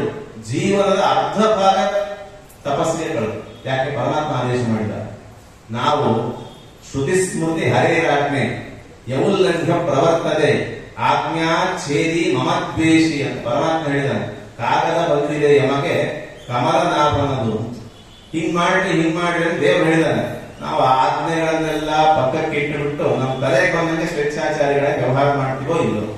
ಆದ್ರಿಂದ ನಾವು ಆದಿ ಕವಿಗಳಲ್ಲ. ಬ್ರಹ್ಮದೇವರು ಮಾತ್ರ ಆದಿ ಕವಿಗಳು. ಯಾಕೆ ಅಂದ್ರೆ ದೇವರ ಮಾತನ್ನ ಮರು ಮಾತಾಡದೆ ಪಾಲಿಸಿದವರು. ಪರಮಾತ್ಮ ಪ್ರತ್ಯಕ್ಷ. ಆವಾಗ ಚತುಶ್ಲೋಕಿ ಭಾಗವತವನ್ನ, ಚತುರ್ವೇದಗಳನ್ನ ಉಪದೇಶ ಮಾಡಿ ಸೃಷ್ಟಿ ಮಾಡುವಂತ ಆದೇಶ ಕೊಟ್ಟ. ಕೆಲವರು ಅಂದಿರ್ತಾರೆ, ದೇವರಿದಾನೆ ನಂಬ್ತೀವಿ, ಒಂದ್ಸರಿ ಕಾಣಿಸ್ಬೇಕಷ್ಟೇ. ತನ್ನ ಮಗನಿಗೆ ದೇವರು ಕಾಣಿಸ್ಲಿಕ್ಕೆ ಬ್ರಹ್ಮಮಾನದಲ್ಲಿ 50 ವರ್ಷ ಕಾಯಿಸಿದೆ. ಅಂದ್ರೆ ನಮ್ಮ 864 ಕೋಟಿ ವರ್ಷ ಅಂದ್ರೆ ಬ್ರಹ್ಮದೇವರಿಗೆ 1 ದಿವಸ. ಅಂತಹ 8 360, ಅಂತಹ 50 ವರ್ಷ, ಅಷ್ಟು ದಿವಸ ಕಾಯಿಸಿ ಆಮೇಲೆ ಮಗನಿಗೆ ದರ್ಶನ ಕೊಟ್ಟಿದ್ದಾನೆ. ತಪಸ್ ಮಾಡಿದ್ದೆ, ಮಗ ಅಂತ ದರ್ಶನ ಕೊಡ್ಲಿಲ್ಲ, ತಪಸ್ ಮಾಡಿದ ಅಂತ ದರ್ಶನ ಕೊಟ್ಟ. ನಾವು ಮಾಡಬಾರ್ದು ಕೆಲಸ ಎಲ್ಲ ಮಾಡ್ತಾ ಯಾವ ಬೀದಿ ಬರೀ ಜಂಕ್ ಫುಡ್ ತಿನ್ಕೊಂಡು ದೇವ್ರ ಹೋಗ್ತೀನಿ, ನಂಗೆ ಒಂದ್ಸರಿ ಕಾಣಿಸಿದ್ರೆ ಸಾಕು ಅಂದ್ರೆ ಕಾಣಿಸ್ತಾನೆ. ಯಮೈವೇಶ ಋಣತೆ ತೇನ ಲಭ್ಯ ತಸ್ಸೈಷ ಆತ್ಮ ವಿವೃಣತೆ ತನು ಸ್ವಾಂ. ಅವ್ಯಕ್ತ ಸ್ವಭಾವ ದೇವರು, ಆದ್ರೆ ಕಾಣ್ತಾನೆ ಯಾವಾಗ ಸ್ವಾಂ ತನು ವಿವೃಣತೆ, ತನ್ನ ದೇಹವನ್ನ ಯಾವಾಗ ತೋರಿಸ್ತಾನಂದ್ರೆ ಯಂ ಭಕ್ತತ್ವೇನ ವೃಣತೆ, ನನ್ನ ಭಕ್ತ ಅಂತ ತನ್ನ ಭಕ್ತರ ಕೆಳಗೆಯಲ್ಲಿ ಯಾರನ್ನ ಅವನು ಸೇರಿಸ್ಕೊಳ್ತಾನೋ ಅವರಿಗೆ ತನ್ನ ದೇಹ ತೋರಿಸ್ತಾನೆ. ಕಂಡವರಿಗೆಲ್ಲ ತೋರಿಸಲ್ಲ. ನಾವೇ ಭಕ್ತರು ಅಂತ ಬೆಳೆದುಕೊಂಡು ಅಡ್ಡಾಡ್ತಿರ್ತೀವಿ. ದಿವಸ ರಾಯರ ದರ್ಶನ, ಪ್ರಾಣದೇವರ ದರ್ಶನ ಮಾಡ್ತೀವಿ ಅಂತಂದ್ರೆ ನಾವು ದಿವಸ ರಾಯರ ದರ್ಶನ ಮಾಡ್ತೀವಿ, ಪ್ರಾಣದೇವರ ದರ್ಶನ ಮಾಡ್ತೀವಿ. ಯಾವತ್ತು ಅವ್ರು ನಮ್ಗೆ ದೃಷ್ಟಿ ಬೀರ್ತಾರ ಅನ್ನೋದು ಮುಖ್ಯ ಆಗಿರುತ್ತೆ. ಹಂಗಂದ್ರೆ ಅವ್ರು ಯಾವತ್ತು ನೋಡ್ತಾರೆ ಅವತ್ತೇ ಹೋದ್ರೆ ಆಯ್ತು ಅಂದ್ರೆ ನೋಡಂಗೇ ಇಲ್ಲ. ದಿವಸ ಹೋಗ್ತಿದ್ರೆ ಎಂದಾದ್ರೂ 1 ದಿವಸ ನೋಡ್ಬೋದು ಅಷ್ಟೆ. ಆದ್ರಿಂದ ಪರಮಾತ್ಮ ವ್ಯಕ್ತನಾಗಿ ಆದೇಶ ಕೊಟ್ಟ, ಸೃಷ್ಟಿಯ ಆದೇಶ. ಮೊದಲು ಮಾಡಿದ ಸೃಷ್ಟಿ 5 ವಿಧವಾದ ಅಜ್ಞಾನ. ಅದು ಯದೃಚ್ಛಯ, ಅವ್ರಿಗೆ ಬೇಕು ಅಂತ ಮನಸ್ಸಿಂದ ಮಾಡಿದ್ದಲ್ಲ. ಸೃಷ್ಟಿ ಮಾಡುವಂತ ತಕ್ಷಣ ಅವ್ರಿಗೆ ಗೊತ್ತಿಲ್ಲದೆ ಆಗಿಬಿಟ್ಟಿದ್ದು 5 ವಿಧವಾದ ಅಜ್ಞಾನ. ತಮಸ್ಸು, ಮೋಹ, ಮಹಾಮೋಹ, ಕಾಮಿಸ್ರ, ಅಂಧಕಾಮಿಸ್ರ. ತಿಳುವಳಿಕೆ ಇಲ್ಲದೆ ಇರೋದು, ವಿಪರೀತ ಬುದ್ಧಿ, ವಿಪರೀತ ಬುದ್ಧಿಯ ಮೇಲೆ ಆಗ್ರಹ, ಸರಿಯಾಗಿ ಹೇಳೋರ ಮೇಲೆ ದ್ವೇಷ, ಸರಿಯಾಗಿ ಹೇಳೋರನ್ನ ಕೊಂದೇ ಬಿಡಬೇಕು ಅನ್ನುವಷ್ಟು ದ್ವೇಷ. ಇಷ್ಟು 5 ವಿಧವಾದ ಅಜ್ಞಾನ. ಗಣಪತಿ ಪೂಜೆಯನ್ನ ಹೇಗೆ ಮಾಡಬೇಕು ಅನ್ನೋದು ಗೊತ್ತಿಲ್ಲ, ಇದು ಅಜ್ಞಾನ, ಅವಿದ್ಯೆ. ಕಾಮಿಸ್ರ, ಇದು ಅವಿದ್ಯೆ. ಮೋಹ ಅಂದ್ರೆ ಡಿಜೆ ಹಚ್ಚಿದ್ರೆ ಗಣಪತಿ ಪೂಜೆ ಅನ್ನೋದು ಇದು ಮೋಹ, ತಪ್ಪು ತಿಳುವಳಿಕೆ. ಮಹಾಮೋಹ ಅಂದ್ರೆ ನಿನ್ನೆ ಒಂದು ಪೇಪರ್ ಅಲ್ಲಿ ನೋಡಿದ್ರೆ ಸ್ಟೇಟ್ಮೆಂಟ್ ಕೊಟ್ಟಿದ್ದಾರೆ ಸಮಿತಿಯವರು. ಇದ್ಮೇಲೆ ಡಿಜೆ ಇದ್ರೇನೆ ಗಣಪತಿ ವಿಸರ್ಜನೆ, ಇಲ್ಲ ಅಂದ್ರೆ ಡಿಜೆ ಬರೋವರೆಗೂ ಗಣಪತಿ ವಿಸರ್ಜನೆ ಮಾಡಲ್ಲ. ಪೇಪರ್ ಸ್ಟೇಟ್ಮೆಂಟ್ ಇದು ತಾವು ತಿಳಿದ ತಪ್ಪಿನ ಮೇಲಿನ ಆಗ್ರಹಕ್ಕೆ ಮಹಾಮೋಹ. ಅಂದ್ರೆ ಗಣಪತಿಯ ವಿಸರ್ಜನೆಯ ಸಮಯದಲ್ಲಿ ವಾದ್ಯಗಳು ಇರಬಾರದು ಅಂತ ಶಾಸ್ತ್ರ ಹೇಳಿಲ್ಲ. ವಾದ್ಯಗಳು ಬೇಕು, ಅದು ಡಿಸೆ ಅಲ್ಲ. ವಾದ್ಯ ಅಂದ್ರೆ ಮಂಗಳ ವಾದ್ಯಗಳು ಬೇಕು. ದೇವರ ಪೂಜೆಯನ್ನ ಮಂಗಳಮಯವಾಗಿ ಮಾಡಬೇಕು, ಇನ್ನೊಬ್ಬರಿಗೆ ಎದೆ ಹೊಡೆಯಂಗಿಲ್ಲ. ತಾಮಿಸ್ತ್ರ ಅಂದ್ರೆ ಸರಿಯಾಗಿ ಹೇಳೋರ ಮೇಲೆ ಸಿಟ್ಟು ಮಾಡಿಕೊಳ್ಳೋದು. ಡಿಜೆ ಸರಿಯಲ್ಲ, ಈಗ ಹೇಳಿದೆ, ಯೂಟ್ಯೂಬ್ ಅಲ್ಲಿ ಹೋಗ್ತಿರ್ತದೆ, ನೋಡಿದವರು ಇದ್ರ ಮೇಲೆ ಕಾಮೆಂಟ್ ಶುರು ಮಾಡ್ತಾರೆ. ಅದು ತಾಮಿಸ್ತ್ರ ಅಂದ್ರೆ ಸರಿಯಾಗಿ ಹೇಳೋರ ಮೇಲಿನ ಬೇಜಾರು, ಸಿಟ್ಟು ಇದಲ್ಲ. ಅಂಧ ತಾಮಿಸ್ತ್ರ ಅಂದ್ರೆ ಈ ವ್ಯಕ್ತಿ ಹೇಳೋನು ಇರಲೇಬಾರದು ಅಂತ ಅನ್ಕೊಳ್ಳುತ್ತೆ. ಈ 5 ವಿಧವಾದ ಅಜ್ಞಾನ ಸೃಷ್ಟಿ ಮಾಡಿದ ಬ್ರಹ್ಮದೇವರು. ಅಯ್ಯೋ ಇಂಥದ್ದು ಮಾಡಿಬಿಟ್ನಲ್ಲ ಅಂತ ಬೇಜಾರಾಯ್ತು. ಮನಸ್ಸು ಕೊಟ್ಟು ಪರಮಾತ್ಮನ ಪ್ರಾರ್ಥನೆ ಮಾಡಿ ಮತ್ತೆ 4 ಜನ ಮಕ್ಕಳನ್ನು ಹುಟ್ಟಿಸಿದ್ರು. ಮಾನಸ ಪುತ್ರರು ಬಂದರು. ಅವ್ರು ಹೇಳಿದ್ರು, ಪರಮಾತ್ಮ ನಂಗೆ ಆಜ್ಞೆ ಮಾಡಿದ ಸೃಷ್ಟಿ ಮಾಡುವಂತ, ನಾನು ನಿಮಗೆ ಹೇಳ್ತಾ ಇದ್ದೀನಿ, ಸೃಷ್ಟಿ ಮುಂದುವರಿಸ್ರಿ. ನೈಚ್ಛಂತ ಮೋಕ್ಷ ಧರ್ಮಾಣ ವಾಸುದೇವ ಪರಾಯಣ. ಅವರಂದ್ರು, ನಾವು ಸೃಷ್ಟಿ ಮಾಡ್ಲಿಕ್ಕೆ ಬಂದವರಲ್ಲ, ದೇವರ ನೆನೆಯಲಿಕ್ಕೆ ಬಂದವರು, ನಾವು ಸನ್ಯಾಸಿಗಳಾಗಿರ್ತೀವಿ ಅಂತ. ಹುಟ್ಟಿದ ತಕ್ಷಣ ಅಪ್ಪ ಹೇಳಿದ ತಕ್ಷಣ ಮನೆ ಬಿಟ್ಟೆ ಹೋಗುದು. ಅದು ಸತ್ಸಂಪ್ರದಾಯ ಶುರು ಆಯ್ತು. ಆಮೇಲೆ ಬೇಜಾರಾದಂತೆ ಬ್ರಹ್ಮದೇವರು ಕಂಡ್ರು. ಸದ್ಯ ಉತ್ಪದ್ಯಮಾನ ಸದ್ಯೋಜಾತ. ಆ ಕ್ಷಣದಲ್ಲಿ ತಕ್ಷಣ ಹುಬ್ಬಿನಿಂದ ಒಂದು ಕೂಸು ಹಾರಿ ಬಂತು. ಸದ್ಯೋಜಾತಂ ಪ್ರಪದ್ಯಾಮಿ ಸದ್ಯೋಜಾತ ಯವೈ ನಮೋ ನಮಃ. ಅವರಿಗೆ ಸದ್ಯೋಜಾತ ಅಂತ ಹೆಸರಾಯ್ತು. ಜೋರಾಗಿ ಅರ್ಚಿದ್ರು, ಏನ್ ಮಾಡ್ಬೇಕು ನಾನು? ಅದರಿಂದ ರೋದನ ರುದ್ರ ಉಚ್ಯತೆ. ಅವರಿಗೆ ರುದ್ರ ಅಂತ ಹೆಸರು ಕೊಟ್ಟು ಸೃಷ್ಟಿ ಮಾಡು ಅಂದ್ರೆ 11 ರೂಪ ತಗೊಂಡ್ರು. ಏಕಾದಶ ರುದ್ರ. ಹೆಂಡತಿಗೆ 11 ರೂಪ ಕೊಟ್ಟರು. ಸೃಷ್ಟಿ ಮಾಡಿದ್ರೆ ಭೂತಗಣಗಳು ಪ್ರೇತಗಣಗಳ ಸೃಷ್ಟಿ ಮಾಡಿ. ನೋಡ್ರಿ, ಬ್ರಹ್ಮದೇವರು ಮಾಡಿದ ಸೃಷ್ಟಿಯನ್ನು ಫಸ್ಟ್ ಬಂದಿದ್ದು ನೆಗೆಟಿವ್ ಫೋರ್ಸ್. ಆಮೇಲೆ ಸಾತ್ವಿಕರಾದ ಸನಕಾದಿಗಳು ಬಂದು, ರುದ್ರದೇವರು ಮಾಡಿದ ಸೃಷ್ಟಿ ಫುಲ್ ನೆಗೆಟಿವ್ ಫೋರ್ಸ್. ಅದು ಸಾಕು, ಬೇಡ ಈ ನೆಗೆಟಿವಿಟಿ ಜಗತ್ತಿಗೆ, ಇವ್ರನ್ನ ಕಂಟ್ರೋಲ್ ಮಾಡ್ಲಿಕ್ಕೆ ನೀನೇ ಇರೋರ ಜೊತೆಗೆ ಅಂತ ಕೂಡಿಸಿದ್ರು. ಒಂದು ಕೆಟ್ಟ ಸಮಯದಲ್ಲಿ ಗರ್ಭಧಾರಣೆ ಮಾಡೋರನ್ನು ಕೊಲ್ತಾರೆ, ಅದು ಪ್ರಾಯಶ್ಚಿತ್ತವೂ ಆಯಿತು. ಭೂತಗಣಗಳನ್ನ ಹಿಡ್ಕೊಂಡು ಒಂದ್ ಕಡೆ ನಿಲ್ಲಬೇಕಾದ್ರಿಂದ ರುದ್ರ ಭೂಮಿಗೆ ಅಧಿಪತಿಯಾಗಿ ರುದ್ರದೇವರೇ ನಿಂತುಕೊಂಡು. ಅದರಿಂದ ಇವತ್ತು ಯಾವುದೇ ಕೆಲಸ ಮಾಡಬೇಕಾದ ಆರಂಭದಲ್ಲಿ ನಾವು ಭೂತೋಚ್ಚಾಟನೆ ಮಾಡಬೇಕು. ಅಪಸರ್ಪಂತು ಏ ಭೂತ ಭುವಿ ಸಂಸ್ಥಿತಾ ಯೇ ಭೂತ ವಿಘ್ನಕರ್ತಾರ ತೇ ನಶ್ಯಂತು ಶಿವಾಜ್ಞೆಯ. ಕೆಟ್ಟ ಆಲೋಚನೆ ತರುವ ಒಳಗಿನ ಭೂತಗಳಾಗಲಿ ಹೊರಗಿನ ಭೂತಗಳಾಗಲಿ. ನಿಮಗೆ ದೇವ್ರ ಪೂಜೆ ಕೂತಾಗಲಿದೆ ಪಾತ್ರೆಗಳು ಬಿಡೋ ಶಬ್ದ ಜಾಸ್ತಿ ಕೇಳಿಸೋದು. ನೀವು ಬೇಕಾದ್ರೆ ದೇವ್ರ ಪೂಜೆ ಮಾಡಲಿದೆ ಒಂದ್ ದಿವಸ ಇರ್ರಿ, ಅವತ್ತು ಏನು ಪಾತ್ರೆ ಶಬ್ದ ಕೆಳಗೆ.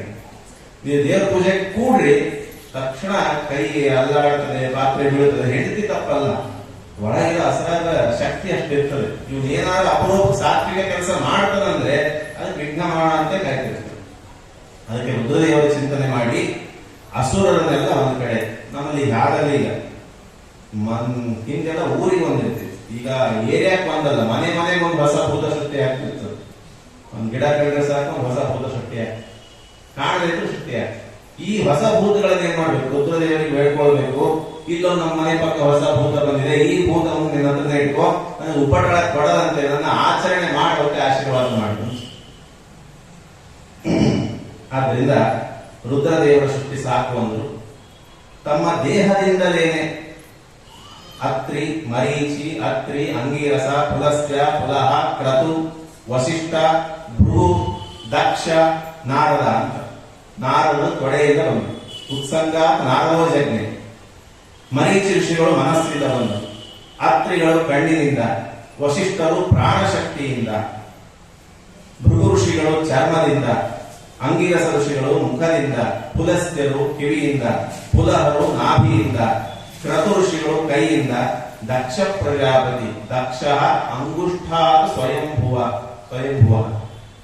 ಹೆಬ್ಬೆಟ್ಟಿನಿಂದ ಬಂದು. ಅಯೋನಿಜರಾದ ದಕ್ಷರು, ಮುಂದಿನ ಸ್ಕಂದದಲ್ಲಿ ಅವ್ರ ಕಥೆ ಬರ್ತದೆ. ಅಯೋನಿಜರಾದವರು ಮಹಾತ್ಮರ ನಿಂದೆ ಮಾಡಿ ಪುನಃ ಭೂಮಿಯಲ್ಲಿ ಯೋನಿಜರಾಗುವಂತ ಪ್ರಸಂಗ ಬಂತು. ಇದು ಬ್ರಹ್ಮದೇವರು ಸಾಕಾಗಲಿಲ್ಲ, 8-9 ಜನ ಆದಷ್ಟೇ. ಸೃಷ್ಟಿ ಚಕ್ರ ದೊಡ್ಡದು ಬೆಳಿಬೇಕು ಅಂತ ದೇಹದ ಬಲಭಾಗದಿಂದ ಒಬ್ಬ ಪುರುಷನನ್ನ, ಸ್ವಯಂಭುವ ಅನ್ನೋ ವ್ಯಕ್ತಿಯನ್ನ, ಎಡಭಾಗದಿಂದ ಶತರೂಪ ಅನ್ನೋ ಹೆಣ್ಣುಗಳನ್ನು ಸೃಷ್ಟಿ ಮಾಡಿ, ನೀವಿಬ್ರು ಮದುವೆ ಆಗಲಿ, ಮೈಥುನ ಸೃಷ್ಟಿ ಆರಂಭ ಮಾಡ್ರಿ. ಅಲ್ಲಿವರೆಗೂ ಮೈಥುನ ಸೃಷ್ಟಿ ಇರಲಿಲ್ಲ, ಸೃಷ್ಟಿ ಮಾಡ್ರಿ ಅಂತ ಹೇಳಿ ಸ್ವಯಂಭೂ ಆಯ್ತು ಕೆಳಗೆ ಬಂದು ಮತ್ತೆ ಪಟ್ಟಣ ಮೇಲೆ ಬರ್ತಾನೆ ಸತ್ತರೆ ಹೋಗಿ ಮದುವೆ ಮಾಡಿಬಿಟ್ರೆ ಆಯ್ತು ಮನೆ ಕಟ್ಟಿಸ್ಕೊಡ್ಬೇಕು ಅಂತ ಮನೆನೇ ಇಲ್ಲ ಎಲ್ಲಿ ಹೋಗಿ ನಾನು ಜೀವನ ಮಾಡಿ ಸಂಸಾರ ಮಾಡಿ ಮಕ್ಕಳನ್ನ ಎಲ್ಲಿ ಸಾಕ್ಬೇಕು ಹುಟ್ಟಿದ್ರೆ ಮನೆನೇ ಇಲ್ಲ ಭೂಮಿ ಇದೆಯಲ್ಲಪ್ಪ ನೋಡ್ಬಾ ನೀನೆ ಕರ್ಕೊಂಡು ಹೋದೆ ಪ್ರಥಮಂದು ಸ್ವಯಂ ಮಗ್ನ ಪರ್ವತಗಳಿಗೆ ಅಂಟಿಕೊಂಡ ಭೂಮಂಡಲ ದೇವರ ಇಚ್ಛೆಯಿಂದ ಜಾರಿ ಕೆಳಗಡೆ ಘನೋದಕ ಸಮುದ್ರದಲ್ಲಿ ಮುಳುಗಿ ಹೋಗಿ ಮನೆಯೇ ಇಲ್ಲ. ಆವಾಗ ಬ್ರಹ್ಮದೇವರು ಪ್ರಾರ್ಥನೆ ಮಾಡಿದ್ರೆ ಅವರು ನಾಸಾ ವಿವರದಿಂದ ಒಂದು ಅದ್ಭುತವಾದ ರೂಪ ವ್ಯಕ್ತವಾಗಿದೆ. ಅದಕ್ಕೆ ಶ್ವೇತವರಾಹ ಅಂತ ಹೆಸರು. ಎಷ್ಟು ಅದ್ಭುತವಾದ ವಿಸ್ತಾರವಾದ ರೂಪ ಅಂದ್ರೆ ವಾದರಾಜರು ವರ್ಣನೆ ಮಾಡ್ತಾರೆ ರುಕ್ಮಿಣೀಶ್ ವಿಜಯದಲ್ಲಿ. ಯದ್ರೋಮ ರಂಧ್ರ ಪರಿಪೂರ್ತವು ಅಲಕ್ಷಾಹ ವರಾಹ ಜನ್ಮನಿ. ದೇವತೆಗಳೆಲ್ಲ ಸಪ್ತ ಸಮುದ್ರಗಳ ನೀರು ತಂದು ವರಾಹದೇವರಿಗೆ ಅಭಿಷೇಕ ಮಾಡಿದರೆ ವರಾಹದೇವರ ಮೈಯ ಕೂದಲಿನ ಒಂದು ರಂಧ್ರ ಕೂಡ ಅದರಿಂದ ತೊಯ್ಯಲಿಲ್ಲ. ಅಷ್ಟು ದೊಡ್ಡ ರೂಪ ವರಾಹದೇವ. ಆ ವರಾಹ ಕೆಳಗಡೆ ಹೋದ. ಅಲ್ಲೊಬ್ಬ ಮೊದಲೇ ಕಾಯ್ತಾ ಕೂತಿದ್ದವನು ಆದಿ ಹಿರಣ್ಯಾಕ್ಷ. ಬ್ರಹ್ಮಜಸ್ತು ಹಿರಣ್ಯಾಕ್ಷ ಪ್ರಥಮಂ ದಂಶ್ರಯಾ ಹತಃ ಸಯೇವ ದ್ವಿತೀಯ ಕರ್ಣತಾಡನ. ಬ್ರಹ್ಮದೇವರ ಮಗ ನೆಗೆಟಿವ್ ಕೋರ್ಸ್ ಒಬ್ಬ ಆದಿ ಹಿರಣ್ಯಾಕ್ಷ ಅಂತ ಒಂದು ಹೆಸರು. ತಾನೇ ಮುಳುಗಿದೆ ಅಲ್ಲ, ನೀನ್ಯಾಕೆ ಮೇಲೆ ಎಬ್ಬಿಸ್ತಿ ಬಿಡು. ಕೆಲವರು ಹಾಗಿರ್ತಾರೆ, ತಾವು ಯಾರನ್ನು ಬೀಳಿಸಲ್ಲ, ಬಿದ್ರೆ ಎಬ್ಬಿಸೋರ್ನು ಬಿಡಲ್ಲ. ಬಿದ್ದಾರಲ್ಲ ಬಿದ್ದೇ ಇರಲಿ, ಅವನ್ಯಾಕೆ ಎಬ್ಬಿಸ್ತೀರಿ. ಆವಾಗ ಪರಮಾತ್ಮ ಅವನ ಜೊತೆ ಯುದ್ಧ ಮಾಡಿ ಅವನ ಸಂಹಾರ ಮಾಡಿದ, ಭೂಮಿಯ ಉದ್ಧಾರ ಮಾಡಿದ. ಇವತ್ತು ಪಕ್ಷ ಮಾಸ ಏನ್ ನಡೀತಾ ಇದೆ, ಈ ಎಲ್ಲ ಕಾರ್ಯಕ್ರಮಗಳಿಗೆ ಮೂಲ ರೂಪ ಅಂದ್ರೆ ವರಾಹ ರೂಪ. ವರಾಹ ರೂಪ ಇಲ್ಲ ಅಂದ್ರೆ ಪಕ್ಷ ಮಾಸದ ಆಚರಣೆ ನಿಂತು ಹೋಗ್ತದೆ. ಶುರುವಾಗಿದೆ ವರಾಹನಿಂದ. ಮೇಲೆ ಬಂದ ಪರಮಾತ್ಮ ತನ್ನ ಮೈಯ ರೋಮಗಳನ್ನು ಒಂದ್ಸರಿ ಕೊಡವಿದ. ಮೈಯ ರೋಮಗಳೆಲ್ಲ ಬಿತ್ತು. ಬಂದ ರೋಮಗಳೆಲ್ಲ ದರ್ಭೆಗಳಾದವು. ಬಿದ್ದ ಜಾಗಕ್ಕೆ ಬಹಿಷ್ಮತಿ ಅಂತ ದೊಡ್ಡ ರಾಜಧಾನಿಯಾಗಿ ಹೋಗ್ತಾವು. ಆದ್ರಿಂದ ಇವತ್ತು ನಾವು ಪವಿತ್ರ ಪವಿತ್ರ ಅಂತ ಕರೀತೀವಲ್ಲ, ಅದಕ್ಕೆ ದರ್ಭೆಗೆ ಪವಿತ್ರ ಅಂತ ಕರೆಯೋದು. ದರ್ಭೆಗೆ ಯಾಕೆ ಪವಿತ್ರ ಅಂತ ಕರೀತೀರಿ ಅಂದ್ರೆ ಸಾಕ್ಷಾತ್ ಪರಮಾತ್ಮನ ಮೈಯ ಕೂದಲಾಗ್ತದೆ. ಅದು ಎಂದೂ ನಿರ್ಮಾಲ್ಯ ಆಗಲ್ಲ. ಅದು ಕೆಲವು ಕಡೆ ಮಾತ್ರ ಪಿಂಡದ ಮೇಲೆ ಏರಿಸಿದ್ರೆ, ದೇಹದ ಮೇಲೆ ಏರಿಸಿದ್ರೆ ಅದು ನಿರ್ಮಾಲ್ಯ ಆಗ್ತದೆ, ಬಿಟ್ರೆ ಬೇರೆ ಸಮಯದಲ್ಲಿ ನಿರ್ಮಾಲ್ಯ ಆಗಲ್ಲ. ಪವಿತ್ರ. ಇನ್ನ ದೇವರು ಭೂಮಿಯನ್ನ ಎತ್ತಿದ ಕೋರೆ ದಾಡಿಗಳಿಂದ. ಆವಾಗ ಸ್ವಲ್ಪ ಬೆವರು ಬಂತು. ಆಯಾಸ ಆದವರಿಗೆ ಬೆವರು ಬರ್ತದೆ. ಇವನಿಗೆ ಯಾಕೆ ಬೆವರು ಬಂತು ಅಂದ್ರೆ ಲಕ್ಷ್ಮೀದೇವಿ ನೋಡಿದಂತೆ ಮುಖದ ಮೇಲೆ ಬೆವರಿದ್ರೆ ಒಂದು ಅಲಂಕಾರ ಇದ್ದಂಗೆ ಇರ್ತದೆ, ನಾನೇ ಬೆವರಾಗಿ ಬಿಡ್ತೀನಿ ಅಂತ ಲಕ್ಷ್ಮೀದೇವಿ ಶ್ರೀ ಭೂ ದುರ್ಗೆ ಆದವಳು ಕರಿ ಎಳ್ಳು, ಕಂದು ಬಣ್ಣದ ಎಳ್ಳು, ಬಿಳಿ ಎಳ್ಳಾಗಿ ಪರಮಾತ್ಮನಿಗೆ ಬೆವರಾಗಿ ಅಲಂಕಾರ ಮಾಡಿದ್ದು. ಅದೇ ಲಕ್ಷ್ಮಿಯೇ ಪರಮಾತ್ಮನ ಅಂಗ ಸಂಗ ಮಾಡಿ ಹುಟ್ಟಿದ ಹನಿ, ಬೆವರ ಹನಿಗಳೇ. ಅದು 3 ವಿಧವಾದ ಎಳ್ಳಾಗಿ. ಆದ್ರಿಂದ ತಿಲಾಹ ಪವಿತ್ರ. ಎಳ್ಳು ಅತ್ಯಂತ ಪವಿತ್ರ. ಮನೆಯಲ್ಲಿ ಯಾವುದಾದ್ರೂ ಕೂಸು ಹುಟ್ಟಿದ್ರೆ ಮೊದಲು ಮಾಡಬೇಕಾದ ದಾನ ತಿಲದಾನ. ಕೃಷ್ಣ ಅವತಾರ ಮಾಡಿದಾಗ ಪರ್ವತಾಕಾರದಷ್ಟು ತಿಲದಾನ ಮಾಡಿದ ಯಾರು ನಂದಗೋಪ ಅಂತ ಭಾಗವತ ವರ್ಣನೆ ಮಾಡ್ತಾರೆ. ಅಷ್ಟು ಪವಿತ್ರ. ಆಮೇಲೆ ತಿಲ ಪವಿತ್ರ ಆಯ್ತು. ಇನ್ನು ಶ್ರಾದ್ದದಲ್ಲಿ 3 ಪಿಂಡ ಪ್ರದಾನ ಮಾಡ್ತೀವಲ್ಲ ನಾವು, ಪಿತೃ ಪಿತಾಮಹ ಪ್ರಪಿತಾಮಹ ಅಂತ ಹೇಳಿ. ಅದ್ಯಾರು? ಅದು ವರಾಹನೆ ಶುರು ಮಾಡಿತ್ತು. ಭೂಮಿಯನ್ನು ಮೇಲೆತ್ತಿದವರು ಕೆಳಗಿಳಿಸಿದ. ಕೋರೆ ದಾಡಿಗೆ ಮಣ್ಣು ಅಂಟಿಕೊಂಡಿತ್ತು.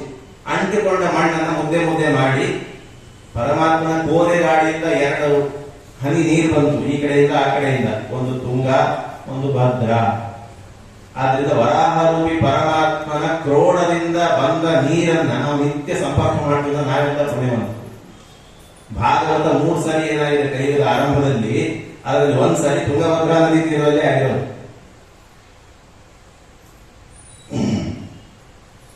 ಇನ್ನ ನೀರು ಬಂತು, ಮುದ್ದೆ ಮಾಡಿ ದರ್ಭೆಗಳನ್ನು ಹಾಸಿ ದಕ್ಷಿಣಕ್ಕೆ ಅಭಿಮುಖ ಮಾಡಿ ಮುದ್ದೆಗಳನ್ನು ಇಟ್ಟ.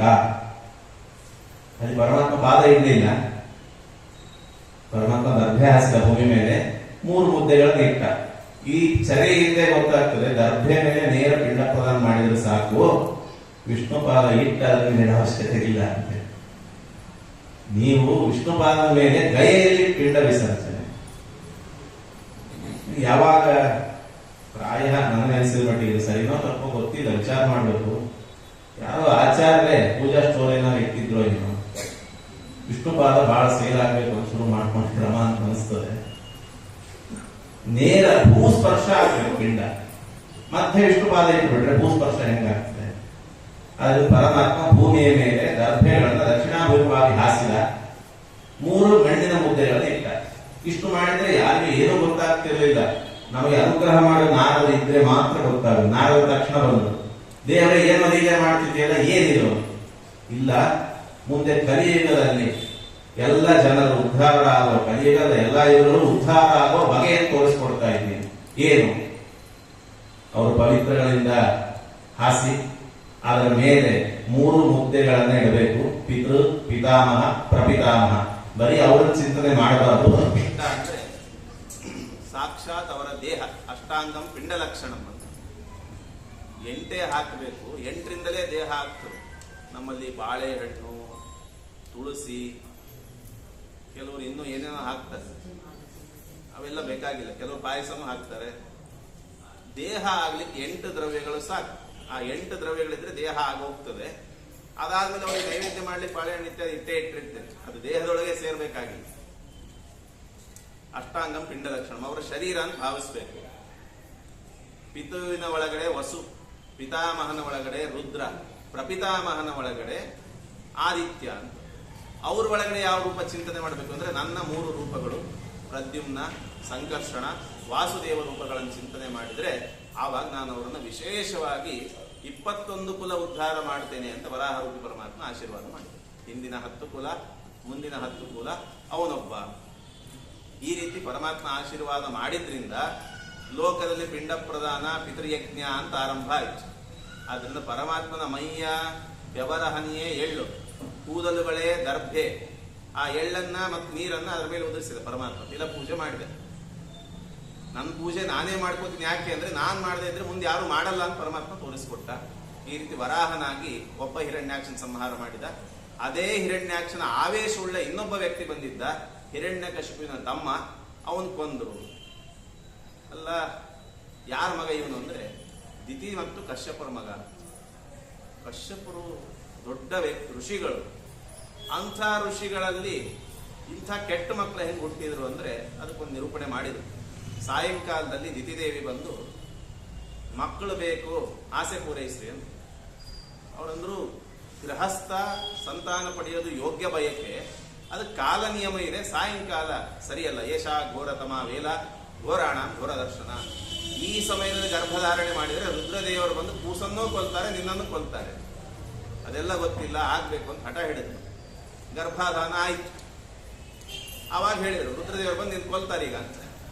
ಈಗ ನಾ ಬದುಕಬೇಕು ಹೆಂಗಾದ್ರೂ ಮಾಡಿದೆ ಅಂದ್ರೆ ರುದ್ರದೇವರ ಸ್ತೋತ್ರ ಮಾಡೋದು. ರುದ್ರದೇವರ ಸ್ತೋತ್ರ ಮಾಡಿ ಆವಾಗ ರುದ್ರದೇವರು ಆಯ್ತು ನಿನ್ನನ್ನು ಬಿಡ್ತೀನಿ, ಮಕ್ಕಳನ್ನು ಬಿಡಲ್ಲ. ಮತ್ ಮಕ್ಕಳು ಹೆಂಗ್ ಉಳ್ಕೊಂಡ್ರು ಅಂದ್ರೆ ಅದು ಹರಿ ಇಚ್ಛೆ.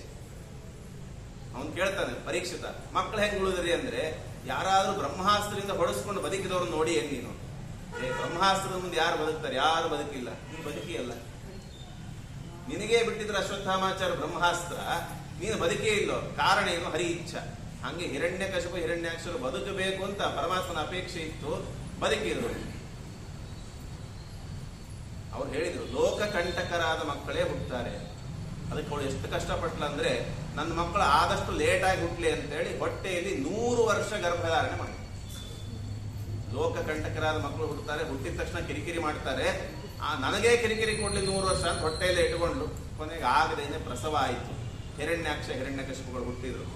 ಲೋಕಕಂಟಕ. ಇವನು ಹಿರಣ್ಯಾಕ್ಷ ಅನ್ನೋನು ಭೂಮಿಯನ್ನೇ ಮುಳುಗಿಸು. ನಮ್ಮಲ್ಲಿ ಮನೆ ಮುಳುಗಿಸೋರು, ಬ್ಯಾಂಕ್ ಮುಳುಗಿಸೋರು ಎಲ್ಲ ಇರ್ತಾರೆ. ಇವನು ಇಡೀ ಭೂಮಿಯನ್ನೇ ಮುಳುಗಿಸೋನು. ಕಾಂಪಿಟೇಟಿವ್ ಭಾರಿ. ಪರಮಾತ್ಮ ಅವನು ಸಂಹಾರ ಮಾಡಿ ಯಾರ್ಯಾರು ಭೂಮಿ ಮುಳುಗಿಸ್ಲಿಕ್ಕೆ ಪ್ರಯತ್ನ ಮಾಡ್ತಾರೋ ವರಾಹ ದೇವರ ಚಿಂತನೆ ಮಾಡಿದ್ರೆ ತಪ್ಪುವ ಭೂಮಿ ಅವ್ರಿಗೆ ವಾಪಸ್ ಸಿಗ್ತದೆ ಅಂತ ತೋರಿಸ್ಕೊಂಡು. ನಮ್ಮ ಭೂಮಿ ಯಾರಾದ್ರೂ ಎನ್ಕ್ರೋಚ್ ಮಾಡ್ತಾರೆ ಅಂತ ಶುರು ಆಯ್ತು ಅಂದ್ರೆ ವರಾಹ ದೇವರ ಚಿಂತನೆ ಮಾಡಬೇಕು. ದಿವಸ ಚಿಂತನೆ ಮಾಡೇ ಮಾಡ್ತೀವಿ. ಶ್ವೇತವರಾಹ ಕಲ್ಪೆ ಅಂತ ಹೇಳಿ ಮೊದಲು ಹುಟ್ಟಿದ್ದು ಶ್ವೇತವರಾಹ, ನಂತರ ಬಂದದ್ದು ನೀಲವರಾಹ. ಆ ವರಾಹ ದೇವರ ಚಿಂತನೆ ಮಾಡಬೇಕು. ಹಿರಣ್ಯಕಶಿಪು ಇವರೆಲ್ಲ ಬಂದಿದ್ದು ಕೆಟ್ಟ ಸಮಯದಲ್ಲಿ ಗರ್ಭಾಧಾನ ಆದದ್ರಿಂದ ಅದರ ಸಮಯಕ್ಕೂ ಬೆಲೆ ಇದೆ ಅಂತ ತೋರಿಸ್ಕೊಟ್ಟಿದ್ದಾರೆ. ಮುಂದೆ ಸ್ವಯಂಭುವನು ಶತರೂಪಾದೇವಿಯ ಸೃಷ್ಟಿಯನ್ನು ಹೇಳ್ತಾ ಆಕೂತಿ, ದೇವಭೂತಿ, ಪ್ರಸೂತಿ, ಪ್ರಿಯವ್ರತ, ಉತ್ತಾನಪಾದ ಅಂತ 5 ಜನ ಮಕ್ಕಳಾದರು. ಆಕೂತಿಂ ರುಚಯೇ ಪ್ರಾದ, ರುಚಿ ಪ್ರಜಾಪತಿಗಳಿಗೆ ಆಕೂತಿಯನ್ನು ಕೊಟ್ಟು ಮದುವೆ ಮಾಡಿದ್ರು. ಅವರಿಗೆ ಯಜ್ಞನಾಮಕ ಪರಮಾತ್ಮ ಬಂದ. ಅವನ ಕಥೆಯೆಲ್ಲ 8ನೇ ಸ್ಕಂದದಲ್ಲಿ ಬರ್ತದೆ. ದೇವಹೂತಿ ಕಥೆಯನ್ನು ನಿರೂಪಣೆ ಮಾಡಿದ್ದಾರೆ 3ನೇ ಸ್ಕಂದದಲ್ಲಿ. ಯಾಂ ಧರ್ಮ್ಯ ಪೃಷ್ಠೆ ಕೊಣದಂಗ್ರಿ ಶೋಭಾತ್, ಎಂಥ ಸುಂದರಿ ಅಂದರೆ ಅವಳು ಮನೆಯ ವರಾಂಡದಲ್ಲಿ ನಿಂತುಕೊಂಡು ತಲೆ ಬಾಚ್ಕೋತಿದ್ರೆ ಚಿತ್ರರಥ ಅಂತನೋ ಗಂಧರ್ವ ವಿಮಾನದಲ್ಲಿ ಹೋಗ್ತಿರೋನು ಅವಳು ಸೌಂದರ್ಯಕ್ಕೆ ಮೋಹಗೊಂಡು ವಿಮಾನದಿಂದ ಕೆಳಗಡೆ ಬಿಟ್ಬಿಟ್ಟ ಅಂತ. ಅಂಥ ಸುಂದರಿಯಾದ ರಾಜಕುಮಾರಿ ಅವಳು. ಒಂದು ವಯಸ್ಸಾಗಿತ್ತು, 8-10 ವರ್ಷ ಆಗಿತ್ತು. ಅವಳ ಅಪ್ಪನ ಮುಂದೆ ಬಂದು ಅವಳೇ ಹೇಳಿದ್ಳು, ಅಪ್ಪ ನಾ ಮದುವೆ ಆಗ್ಬೇಕು ಅಂತ ಮಾಡಿದ್ದೆ. ಹೌದಾ, ನಾ ರಾಜ್ಕುಮಾರನ ಹುಡುಕ್ತೀನಿ ಅಂತ. ಬೇಡ ಬೇಡ, ನಾನು ಫಿಕ್ಸ್ ಮಾಡ್ಕೊಂಡಿನಿ ಅಂತ. ಯಾರು? ಕರ್ದಮ ಪ್ರಜಾಪತಿಗಳನ್ನು ಮದುವೆ ಆಗ್ತೀನಿ. ಕರ್ದಮ ಋಷಿಗಳು, ಪ್ರಜಾಪತಿ ಅಂತ ಅವ್ರ ಹೆಸರು. ಗಾಬರಿಯಾಗೋಯ್ತು. ಅವರಿಗಾಗಲೇ ವಯಸ್ಸಾಗಿತ್ತು. ಮಹಾವಿರಕ್ತ ಶಿಖಾಮಣಿ. ದೇವರವರಿಗೆ ಪ್ರತ್ಯಕ್ಷ ಆಗಿ ಸ್ವಯಂಭುವ ಮನು ಇನ್ಸೊಂದು ದಿವಸಕ್ಕೆ ನಿನ್ಗೆ ಮಗಳು ಕೊಡ್ಲಿಕ್ಕೆ ಬರ್ತಾನೆ, ಬೇಡ ಅಂತ ಹೇಳಬೇಡ ಅಂತ ಹೇಳಿ ಹೋಗಿರ್ತಾನೆ ಅಂತ ವ್ಯಕ್ತಿ. ಆದ್ರಿಂದ ವಿರಕ್ತರನ್ನು ಮದುವೆ ಆಗ್ತೀನಿ ಅಂತ. ಈಗಿನ ಒಂಥರ ಅದೊಂದು ಫ್ಯಾಷನ್ ಅಲ್ಲ. ಫ್ಯಾಷನ್ ಹೊಸದಾಗಿ ಏನೋ ಒಂದು ಮಾಡಬೇಕು ಅಂತ ಮಾಡೋದು, ಕೈಲಾಗಲ್ಲ ಅಂತ ಕೈ ಸುಟ್ಕೊಂಡು ವಾಪಸ್ ಬರೋ ಮಾಡ್ತಾರೆ. ಹಂಗಲ್ಲ ಅಲ್ಲ. ಅವಳಿಗೆ ಏನ್ ಕಾರಣ ಅಂದ್ರೆ, ನನಗೆಲ್ಲ ಕೊಟ್ಟಿದ್ದೀನಿ, ಸುಖದ ಸುಪ್ಪತ್ತಿಗೆಯಲ್ಲಿ ಬೆಳೆದಿದ್ದೀನಿ, ಐಶ್ವರ್ಯದ ಮೋಹ ನನಗಿಲ್ಲ, ದೇವರ ಬಗ್ಗೆ ಜಿಜ್ಞಾಸೆಗಳು ಹೆಚ್ಚಿದೆ, ದೇವರನ್ನು ತಿಳಿಸೋರು ಬೇಕು, ಮದುವೆಯಾದ ಗಂಡನೇ ನನಗೆ ಗುರು ಆಗಿಬಿಟ್ರೆ ಜೀವನ ಪರ್ಯಂತ ದೇವರ ಬಗ್ಗೆ ವಿಷಯ ತಿಳ್ಕೊತಿರ್ತೀನಿ ಅಂತ. ಇದು ದೇವಭೂತಿಯ ಚಿಂತನೆ. ಇವತ್ತಿರೋರೆಲ್ಲ ಇವತ್ತು ಚಿಂತನೆ ಹೇಗಂದ್ರೆ, ಕಂಡೀಷನ್ಸ್ ಇರ್ತವೆ. ನೀವು ದೇವ್ರ ಪೂಜೆ ಮಾಡ್ತೀರಾ? ಹೌದು. ಹಂಗಂದ್ರೆ ನೀವು ನಮ್ಮ ಮಗಳನ್ನು ಕೊಡಂಗಿಲ್ಲ. ಈ ದೇವಭೂತಿಯರು ಏನೋ ಈಗ ನೋಡ್ತೀನಿ. ನೀವು ತುಂಬಾ ಆರ್ಥಡಕ್ಸು, ನಿಮ್ಮ ಮನೆಗೆ ಹೆಣ್ಣು ಕೊಡಲ್ಲ ಅಂತ. ಆರ್ಥಡಕ್ಸ್ ಅಂದ್ರೆ ಇವರ ಅಭಿಪ್ರಾಯದಲ್ಲಿ 2 ಹೊತ್ತು ಸಂಧ್ಯಾವಂದನೆ ಅಥವಾ ಅಪರೂಪಕ್ಕೆ ದೇವ್ರ ಪೂಜೆ ಇಷ್ಟು ಕೂಡ ಮಾಡಿದ್ರು ಹೆಣ್ಣು ಕೊಡಲ್ಲ. ಅಂತ ಹೆಣ್ಣು ಸಿಗದೇ ಇರೋದೇ ಒಳ್ಳೇದು. ಈ ದೇವಹೂತಿ ಆಯ್ತು ಅಂತ ಬ್ರಹ್ಮದೇವರು ಬಂದು ಸ್ವಯಂಭೂ ಮನೆಗೆ ಹೇಳಿ ಸ್ವಯಂಭೂಮನ್ ಬಂದು ಮದುವೆ ಮಾಡಿಕೊಟ್ರು. ಲೋಕ ವಿಲಕ್ಷಣ ದಾಂಪತ್ಯ. ಇವತ್ತು ಲೋಕದಲ್ಲೆಲ್ಲ ದಾಂಪತ್ಯದ ಅಭಿರುಚಿ ಎಲ್ಲಿವರೆಗೂ ಅಂದ್ರೆ ದೇಹ ಸೌಷ್ಠವ ಇರೋವರಿಗೆ ಅಷ್ಟೆ. ಇಬ್ಬರದು ಯೌವನ ಕದಡಿ ಹೋಗಿ ಮೈ ಕೈ ಕಾಲು ಕೈಯೆಲ್ಲ ಹಿಡ್ಕೊಳ್ಳಿಕ್ ಶುರುವಾಗಿ ಕಂಠ ಗುರುಗುರ ಆಗಿ ವೃದ್ಧಾಪ್ಯ ಬಂತು ಅಂದ್ರೆ ಇವರು ಊಟಕ್ಕೆ ಮಾತ್ರ ಒಂದ್ ಕಡೆ ಸೇರ್ತಾರೆ ಹೊರತಾಗಿ ಬೇರೆ ಯಾವ ಮಾತು ಕೂಡ ಇರಂಗಿಲ್ಲ. ಆದ್ರೆ ಇವ್ರದ್ದು ವಿಚಿತ್ರ ದಾಂಪತ್ಯ ಅಂದ್ರೆ ಮದುವೆಯಾದ ಮರುಕ್ಷಣದಿಂದ ಅವರವ್ರ ಪಾಠ ಪ್ರವಚನ ಹೋಮ ಹವನ ಬ್ಯುಸಿ ಆದ್ರು. ಅವ್ರಿಗೆ ಏನೇನು ಬೇಕೋ ಎಲ್ಲಾ ಕೆಲಸಗಳು ಮಾಡ್ತಿದ್ರು. ಸ್ವಯಂಭೂಮನು ಅಂದ್ರೆ ಮನ್ವಂತರದ ರಾಜ.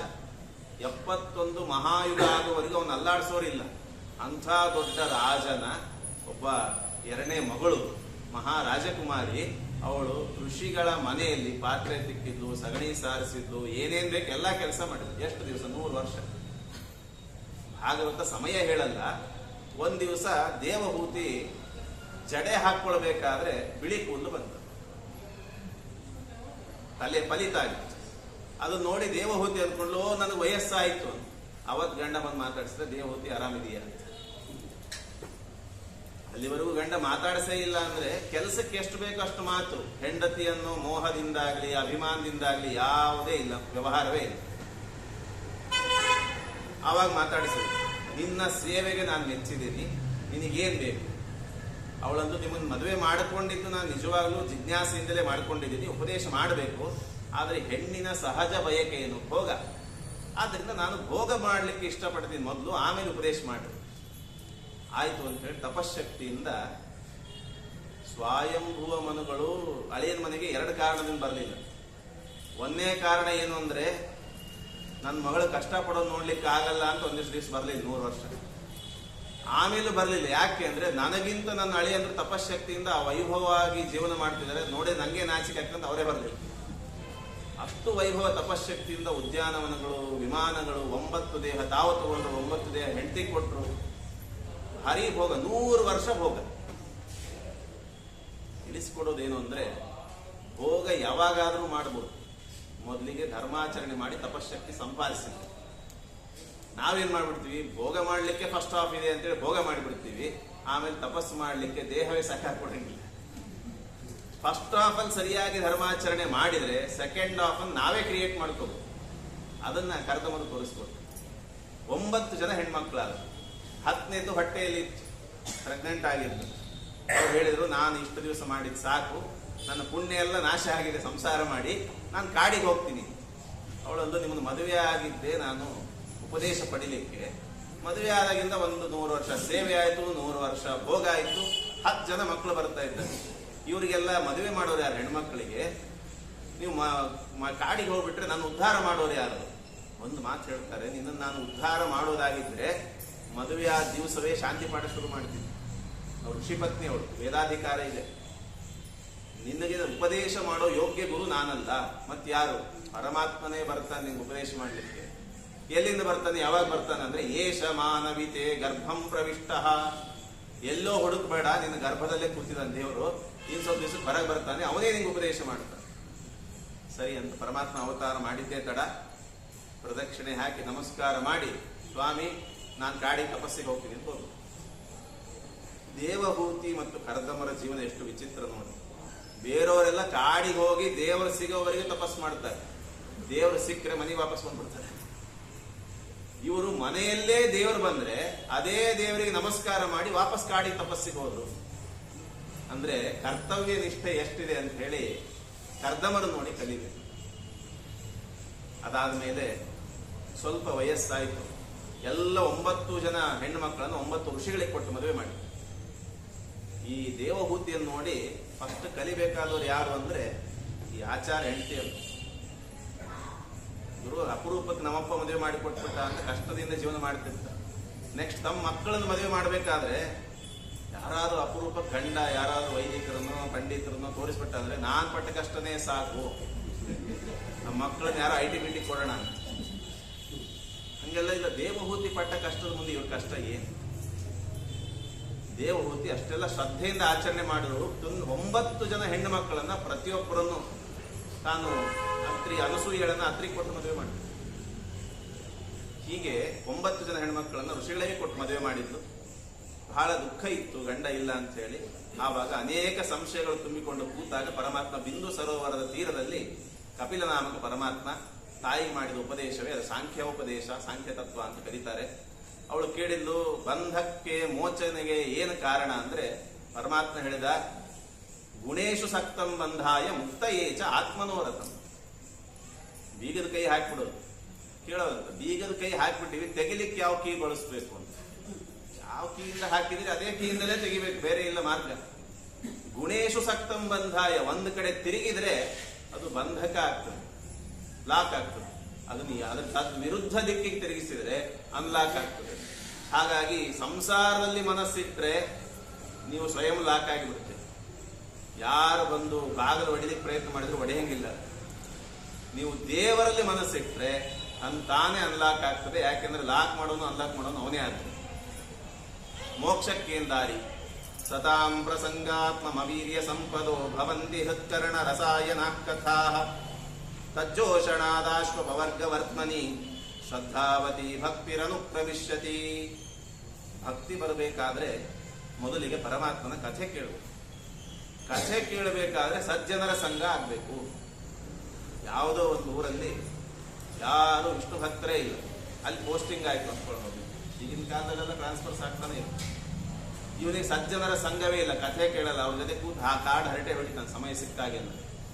ಅದೇ ವ್ಯಕ್ತಿಗೆ ಒಂದು ಭಗವದ್ ಭಕ್ತರು ವಿಷ್ಣು ಭಕ್ತರು ಇರುವಂತಹ ಊರಿಗೆ ಟ್ರಾನ್ಸ್ಫರ್ ಆಯಿತು. ಅವರು ಓಣಿಯಲ್ಲಿ ಬಾಡಿಗೆ ಮನೆ ತಗೊಂಡ ಅಂದ್ಕೊಂಡ್ರೆ ಕ್ರಮೇಣ ಸಮಯ ಸಿಕ್ಕರೆ ಅವರು ವಿಷಯವನ್ನೇ ಮಾತಾಡ್ತಿರ್ತಾರೆ. ದೇವರ ವಿಷಯ, ದಾಸರ ವಿಷಯ, ವಾಯುದೇವರ ವಿಷಯ, ಋಷಿಗಳ ವಿಷಯ ಇದೇ ಮಾತಾಡ್ತಿರ್ತಾರೆ. ಕ್ರಮೇಣ ಅದರಲ್ಲಿ ಆಸಕ್ತಿ ಬೆಳೀತದೆ. ಪಾರಾಯಣ ಸಂಘಕ್ಕೆ ಸೇರ್ಕೋತಾನೆ, ಪಾರಾಯಣ ಮಾಡ್ಲಿಕ್ಕೆ ಶುರು ಮಾಡ್ತಾನೆ. ತಪ್ಪು ಹೇಳ್ತಿರೋ ಸರಿ ಹೇಳಲಿಕ್ಕೆ ಶುರು ಮಾಡ್ತಾನೆ. ಸತಾಂ ಪ್ರಸಂಗ ಮಮ ವೀರ್ಯ ಸಂಪದ ಭವಂತಿ ಹೃತ್ಕರ್ಣ ರಸಾಯನ ಕಥಾ. ನನ್ನ ಕಥೆ ಕಿವಿಯೊಳಗೆಯಿಂದ ಮನಸ್ಸಿಗೆ ಮುಟ್ಟಬೇಕಾದ್ರೂ ಸಜ್ಜನರ ಸಂಘ ಬೇಕು. ಆ ಮನಸ್ಸಿಗೆ ಮುಟ್ಟಿದ ಮೇಲೆ ಭಕ್ತಿ ಅನುಪ್ರವಿಶ್ಯತಿ, ಆಮೇಲೆ ಭಕ್ತಿ ಒಡಮೂಡುತ್ತದೆ. ಇಲ್ಲ ಅಂದ್ರೆ ಭಕ್ತಿ ಮೂಡೋದೇ ಇಲ್ಲ. ಸುಮ್ಮನೆ ನಾವು ಭಕ್ತರು ಅಂತ ಹೇಳಿ ಉಪನ್ಯಾಸಕ್ಕೆ ಬರದೇ ಇದ್ರೆ ಅವ್ರು ಭಕ್ತರೇ ಅಲ್ಲ. ಯಾಕೆಂದ್ರೆ ಉಪನ್ಯಾಸಕ್ಕೆ ಬಂದ್ರೇನೆ ಭಕ್ತಿ ಮೂಡ್ಲಿಕ್ಕೆ ಸಾಧ್ಯ. ಪರಮಾತ್ಮನ ಮಾತು ಈ ರೀತಿ ಹೇಳಿದ. ಆವಾಗ ತಾಮಸ ಭಕ್ತರನ್ನು ಹೇಳಿದ್ವಿ, ಛಲ ಪ್ರತಿಮೆಗಳನ್ನು ಬೈಯೋರು. ರಾಜಸ ಭಕ್ತರು ಅಂದ್ರೆ ಯಶಃ ಐಶ್ವರ್ಯಮೇವ, ದೇವರ ಪೂಜೆ ಮಾಡ್ತೀನಿ, ನಂದು ಬ್ಯಾಂಕ್ ಬ್ಯಾಲೆನ್ಸ್ ಜಾಸ್ತಿ ಆಗಬೇಕು, ಇಲ್ಲ ನಂಗೆ ಕೀರ್ತಿ ಬರಬೇಕು. ಒಂದು ಕಥೆ ಇದೆ. ರಾಯರ ಮಠ ಕಟ್ತಿದ್ರು, ಎಲ್ಲ ವ್ಯವಸ್ಥೆ ಆಗೋಗಿತ್ತು. ಯಾರೋ ಒಬ್ಬ ನೋಡಿದ, ಬ್ಯಾನರ್ ನೋಡಿ ಬಂದು, ಏನ್ ಸೇವೆ ಮಾಡ್ಬೇಕು, ಎಲ್ಲ ವ್ಯವಸ್ಥೆ ಆಗಿದೆ, ರಾಯರ ಬೃಂದಾವನ ಶಿಲೆ ಒಂದು ಆಗಿಲ್ಲ, ಅದಕ್ಕೆ ನೀವು ಸೇವೆ ಮಾಡ್ರಿ. ಹೌದಾ, ಹಂಗಂದ್ರೆ ಸೇವೆ ಮಾಡ್ತೀನಿ, ಅದ್ಮೇಲೆ ನನ್ನ ಹೆಸರು ಬರಿಬೇಕು ನೀವು. ಬರೀಲಿಕ್ಕೆ ಆಗಲ್ರಿ, ಬೃಂದಾವನ ಅದು ಅಲ್ರಿ. ಬಕೆಟ್ ಮೇಲೆ ಬರೀತೀರಿ, ಪಾತ್ರೆ ಮೇಲೆ ಬರೀತೀರಿ, ಸೌಟ್ ಮೇಲೆ ಬರೀತೀರಿ, ಸ್ಪೂನ್ ಕೊಟ್ರೆ ಸ್ಪೂನ್ ಮೇಲೆ ಬರೀತೀರಿ, ಫ್ಯಾನ್ ಮೇಲೆ ಬರೀತೀರಿ, ಅದ್ರ ಮೇಲೆ ಯಾಕೆ ಬರೆಯಲ್ಲ ಅಲ್ರಿ? ಅದು ಸ್ವಾಮಿಗಳ ಮೃತ್ತಿಕೆ ಇಡೋದು ಬೃಂದಾವನ ಜಾಗ ಅಂದ್ರೆ. ನಿಮ್ದಂತೆ ಮೃತ್ತಿಕೆ ಇರಂಗಿಲ್ಲ, ನಿಮ್ಗೆ ಇಡಂಗೂ ಇಲ್ಲ. ಆದ್ದರಿಂದ ಇಳುವರಿ ಬೃಂದಾವನ ಅಲ್ಲ ಇದು. ಆ ರೀತಿ ಕೀರ್ತಿಯನ್ನ ಬಯಸಿ, ಹಣವನ್ನ ಬಯಸಿ ಮಾಡುವವರು, ದೇವರ ಸೇವೆ ಮಾಡುವವರು, ಅವರು ರಾಜಸರು. ಉತ್ತಮ ಭಕ್ತರು ಅಂದ್ರೆ ಏಕಾಂತಾನಾಂ ನಕಸ್ಯಜಿದರ್ಥೇ ನಾರಾಯಣೋ ದೇವ ಸರ್ವಂ ಅನ್ಯತ ತದರ್ಥಕಂ. ಮೋಕ್ಷಕ್ಕೆ ಬಾ ಅಂದ್ರೆ ಬರಂಗಿಲ್ಲ, ಸುಖ ಸಿಗುತ್ತೆ ಬೇಕಾಗಿಲ್ಲ, ಇಲ್ಲ ಮೋಕ್ಷದಲ್ಲಿ ದೇವರು ಪ್ರತಿನಿತ್ಯ ನಿಮಗೆ ದರ್ಶನ ಕೊಡ್ತಾನಂದ್ರೆ ಹಂಗಂದ್ರೆ ಬರ್ತೀವಿ. ಆದ್ರಿಂದ ದೇವರಿಗಾಗಿ ಜೀವನ ಮಾಡುವಂತಹ ಭಕ್ತರು ಉತ್ತಮರು, ಹಣ ಕೀರ್ತಿಗಾಗಿ ಮಾಡುವರು ರಾಜಸರು, ಇನ್ನೊಬ್ಬರನ್ನ ಬೈಯೋದಕ್ಕಾಗಿ ದೇವರ ಪೂಜೆ ಮಾಡುವರು ತಾಮಸರು.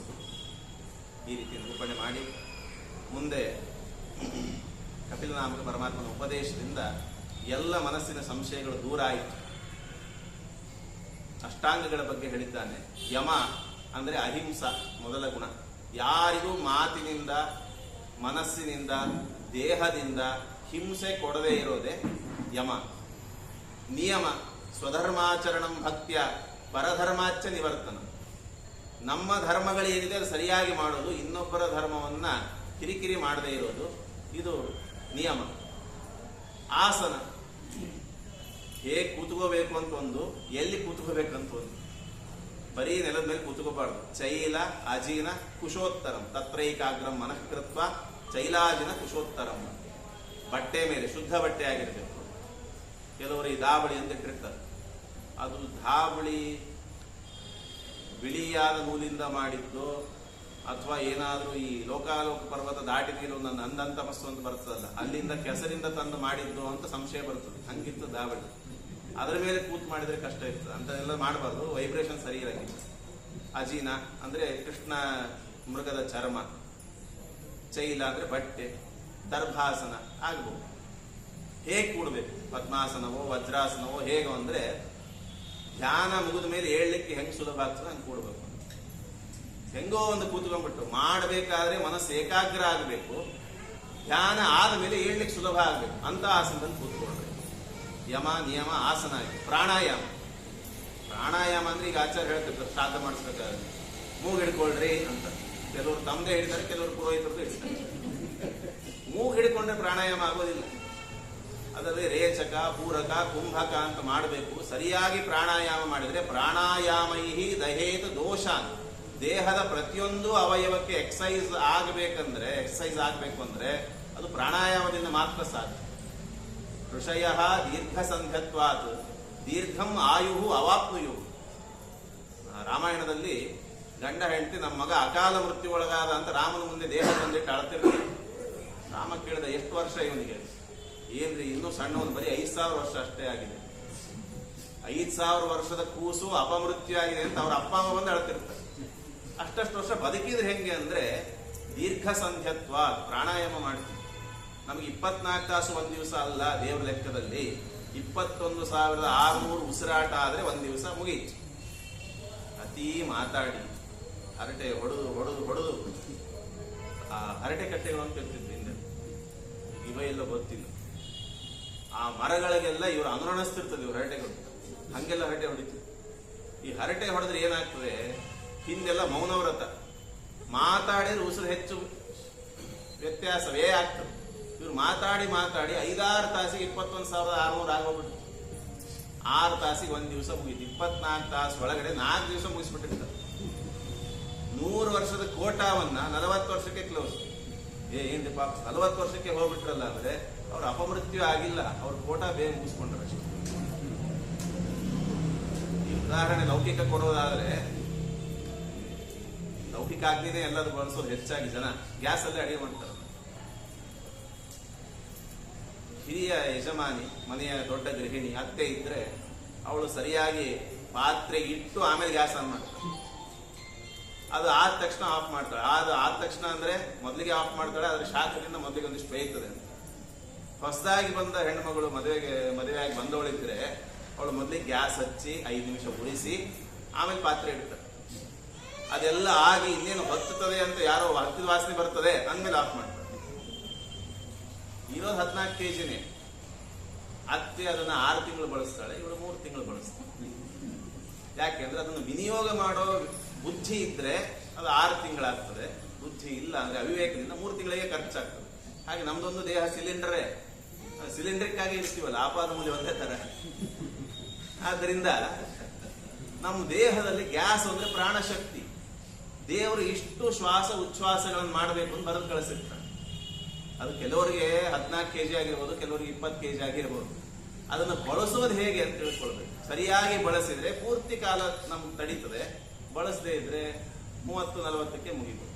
ಆದ್ರಿಂದ ಆದಷ್ಟು ಅನಿವಾರ್ಯ ಪಕ್ಷದಲ್ಲಿ ಮಾತಾಡಬೇಕು, ಬಿಟ್ರೆ ಸುಮ್ಮನೆ ಕೊಚ್ಚೋದಲ್ಲ. ಉಸಿರು ಕೂಡ ದೊಡ್ಡ ಶಕ್ತಿ. ನಮಗೆ ಉಸಿರಿನ ಬಗ್ಗೆ ಯಾರಿಗೂ ಬೆಲೆ ಗೊತ್ತಿರಲಿಲ್ಲ ಕೊರೋನಾ ಬರೋವರೆಗೆ. ಕೊರೋನಾದಲ್ಲಿ ಉಸಿರಿನ ಬೆಲೆ ಎಷ್ಟು ಅಂತ ಗೊತ್ತಾಯ್ತು. ಆ ಗೊತ್ತಾಗಿದ್ದು ಎಷ್ಟೊತ್ತು? 6 ತಿಂಗಳು 7 ತಿಂಗಳು, ಆಮೇಲೆ ಮತ್ತೆ ಅದೇ ಕೆಲಸ. ಆದ್ರಿಂದ ಉಸಿರಿನ ಶಕ್ತಿ ಉಳಿಸ್ಕೊಳ್ಬೇಕು ಅಂತ ಪರಮಾತ್ಮ ನಿರೂಪಣೆ ಮಾಡಿದ್ದಾನೆ. ಧ್ಯಾನ, ಆಸನ, ಪ್ರಾಣಾಯಾಮ, ಧ್ಯಾನ, ಧಾರಣ, ಸಮಾಧಿ. ಧ್ಯಾನ ಅಂದ್ರೆ ಖಂಡಾ ಸ್ಮೃತಿ ಧಾರಣಾ ಸ್ಯಾತ್ ಅಖಂಡ ಧ್ಯಾನ ಮುಚ್ಯತೆ ಅಪ್ರಯತ್ನಾತ್ ಸಮಾಧಿಶ್ಚ. ದೇವರ ಗುಣಚಿಂತನೆ ಮಾಡಲಿಕ್ಕೆ ಮನಸ್ಸನ್ನು ಕಷ್ಟಪಟ್ಟು ಒಂದು ಕಡೆ ಎಳ್ಕೊಂಡು ಬಂದು 1 ಕ್ಷಣವೋ 2 ಕ್ಷಣವೋ 1 ನಿಮಿಷವೋ ದೇವರ ಗುಣ ಚಿಂತನೆ ಮಾಡಿ ಮತ್ತೆ ತುಂಡಾಗ್ಬಿಡ್ತದೆ, ಬೇರೆ ಕಡೆ ಮನಸ್ಸು ಹೋಗ್ಬಿಡ್ತದೆ. ಅದಕ್ಕೆ ಧಾರಣ ಅಂತ ಹೆಸರು.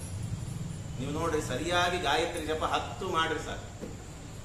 ಅಂದ್ರೆ ಧ್ಯಾನ ಮಂತ್ರದ ಚಿಂತನೆ ಮಾಡ್ತಾ ಧ್ಯೇಯ ಮೂರ್ತಿಯನ್ನು ನೆನೆಸ್ಕೊಂಡು 10 ಮಾಡಿದ್ರೆ ದೊಡ್ಡ ಸಾಧನೆ. ಯಾಕಂದ್ರೆ 1 ಮಾಡೋದ್ರೊಳಗೆ ಮನಸ್ಸು ಎಲ್ಲೆಲ್ಲೋ ಹೋಗಿ ಬಂದಿರ್ತದೆ.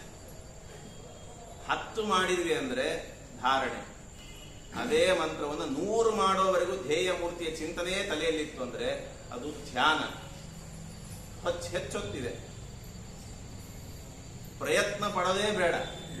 ಕೂತಲ್ಲಿ ಆಟೋಮೆಟಿಕ್ ಆಗಿ ದೇವರ ಗುಣಚಿಂತನೆ ಬರ್ಲಿಕ್ಕೆ ಶುರುವಾಯಿತು ಅಂದ್ರೆ ಅದಕ್ಕೆ ಸಮಾಧಿ ಅಂತ. ಆ ಸಮಾಧಿಯಲ್ಲಿ 2 ಸಂಪ್ರಜ್ಞಾತ ಅಸಂಪ್ರಜ್ಞಾತ ಅಂತ ಹೇಳಿ, ಹೊರಗಿನ ಶಬ್ದಗಳು ಕೇಳಿಸಿಕೊಂಡು ಹೊರಗಿನ ಎಚ್ಚರ ಇದ್ದು ಒಳಗೆ ದೇವರ ಚಿಂತನೆ ಮಾಡೋದು ಸಂಪ್ರಜ್ಞಾತ. ಹೊರಗಿನ ಎಚ್ಚರವೇ ಇಲ್ಲದೆ ದೇವರಲ್ಲೇ ಲೀನ ಆಗಿ ಮನಸ್ಸಿರೋದು ಅಸಂಪ್ರಜ್ಞಾತ ಸಮಾಧಿ. ಆ ಅಸಂಪ್ರಜ್ಞಾತ ಸಮಾಧಿಯಲ್ಲಿ ಶಮೀಕರಿದ್ದು, ಅವ್ರಿಗೆ ಇವನು ಹೋಗಿ ಕರೆದಿದ್ದು ಕೇಳಿಸಿದ್ದು ಏನು ಗೊತ್ತಿಲ್ಲ. ಧ್ಯಾನ ಮುಗಿಯೋ ಹೊತ್ತಿಗೆ ಮಗ ಆಗ್ತ. ಕೆಲವರು ಆಕ್ಷೇಪ ಮಾಡ್ತಾರೆ, ನೋಡ್ರಿ ರಾಜಮನ್ ನೀರು ಕೇಳಿದ್ರೆ ಕೊಡ್ಲಿಲ್ಲ ಇವರು, ಮಗ ಆದ ತಕ್ಷಣ ಎಚ್ಚರ ಆಗ್ಬಿಟ್ಟು ಏನ್ ಧ್ಯಾನ ಇದು ಅಂತ. ಅವ್ರ ಮಗ ಹತ್ತಿದ್ದಕ್ಕೆ ಎದ್ದದ್ದಲ್ಲ, ಅವ್ರು ಹೇಳ್ಬೇಕಾದ್ರೆ ಮಗ ಆಗ್ತ, ಅಷ್ಟೇ ವ್ಯತ್ಯಾಸ. ಆ ರೀತಿ ಧ್ಯಾನ ಮಾಡಿದ ವ್ಯಕ್ತಿಗಳನ್ನು ನಾವು ಕಾಣ್ತೇವೆ. ಈ ಅಷ್ಟಾಂಗ ಯೋಗಗಳನ್ನು ಮಾಡಿದರೆ ಮೋಕ್ಷದ ಮೆಟ್ಟಿಲೇರಲಿಕ್ಕೆ ಅರ್ಹತೆ ಸಾಧಿಸಂಗೆ ಲೆಕ್ಕ. ಅದಾದ್ಮೇಲೆ ಅಪರೋಕ್ಷ ಆಗ್ಬೇಕು, ಅದನ್ನು ತಿಳಿಸ್ಕೊಟ್ಟಿದ್ದಾರೆ. ಈ ರೀತಿ ಅಷ್ಟಾಂಗ ಯೋಗಗಳ ಬಗ್ಗೆ ಉಪದೇಶ ಮಾಡಿದ ಮೇಲೆ ಎಲ್ಲ ಸಂಶಯಗಳು ತೀರಿ ಅವಳು ಯೋಗ ಧಾರಣೆ ಮಾಡಿ ದೇಹ ಬಿಟ್ಟಿದ್ದಾಳೆ. ದೇವಹೂತಿ, ಅವಳ ದೇಹವೇ ನದಿಯಾಗಿ ಹರಿತು, ಅದಕ್ಕೆ ಕಪಿಲ ಅಂತ ಹೆಸರು ಬಂದಿದೆ. ಈ ರೀತಿ ಪರಮಾತ್ಮ ಕಪಿಲನಾಗಿ, ಇದು ಜ್ಞಾನ ಉಪದೇಶ ಕೊಡುವಂತಹ ರೂಪ, ಕೇವಲ ಜ್ಞಾನೋಪದೇಶಕ್ಕಾಗಿ ಬಂದ ರೂಪ. ಈ ಸ್ಕಂದದಿಂದ ತಿಳಿಬೇಕಾದದ್ದು 3ನೇ ಸ್ಕಂದದಿಂದ ಅಂದ್ರೆ, ಎಲ್ಲರೂ ಹೇಳ್ತಾರೆ ಹೆಣ್ಮಕ್ಳಿಗೆ ನೀವು ತತ್ವಶಾಸ್ತ್ರದ ಅವಕಾಶ ಕೊಟ್ಟಿಲ್ಲ ಅಂತ. ಹೆಣ್ಮಕ್ಳಿಗೆ ಉಪದೇಶ ಮಾಡ್ಲಿಕ್ಕೆ ಒಂದು ರೂಪ ಪರಮಾತ್ಮ ತಗೊಂಡ, ಅದು ಕಪಿಲ ರೂಪ. ಅವ್ರ ಅಪ್ಪನಿಗೆ ಉಪದೇಶ ಮಾಡಲಿಲ್ಲ, ಅಮ್ಮನಿಗೆ ಮಾತ್ರ ಉಪದೇಶ ಮಾಡಿದ. ಅಪ್ಪನ ಗಾಡಿ ಕಳಿಸ್ಬಿಟ್ಟು ತಪಸ್ ಮಾಡು ಅಂತ ಹೇಳಿ. ಆ ರೀತಿ ಹೆಣ್ಮಕ್ಳಿಗೂ ಉಪದೇಶ ಇದೆ.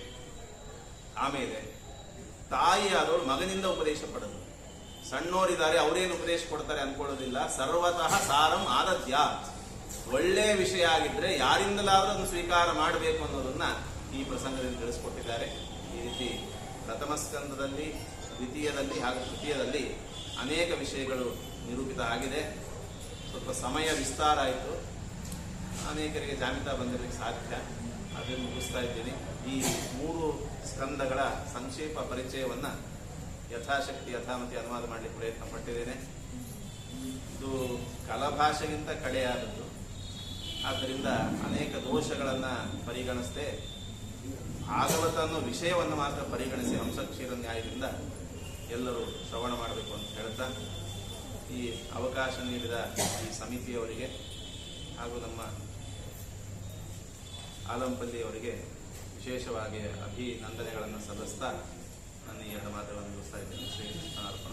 ಪಕ್ಷೇಂ ಕರ್ಮೈಸ್ಮಿಂ ಪರೇ ಸಮರ್ಪಿತಂ ಪಕ್ಷೇಂ ಯಾಂತಿ ದುಃಖಾನ್ ಯನ್ನಾಮತಃ ಅಕ್ಷರೋ ಯೋಜರ ಸರ್ವದೈವಾಮೃತಃ ಕ್ಷಿರಂ ನಿಸರ್ಗಂ ಸದಾಚಾರ್ಯಂ ಪ್ರಣಯಾಮೋ ವಾಸುದೇವಂ ದೇವತಾ ಮಂಡಲ ಖಂಡಮಂಡಲಂ ಅನೇನ ಭಾವ್ಯತ್ ಪುಣ್ಯಂ ವಾಪ್ನೋತಿ. ಶ್ರೀ ಕೃಷ್ಣಾರ್ಪಣ.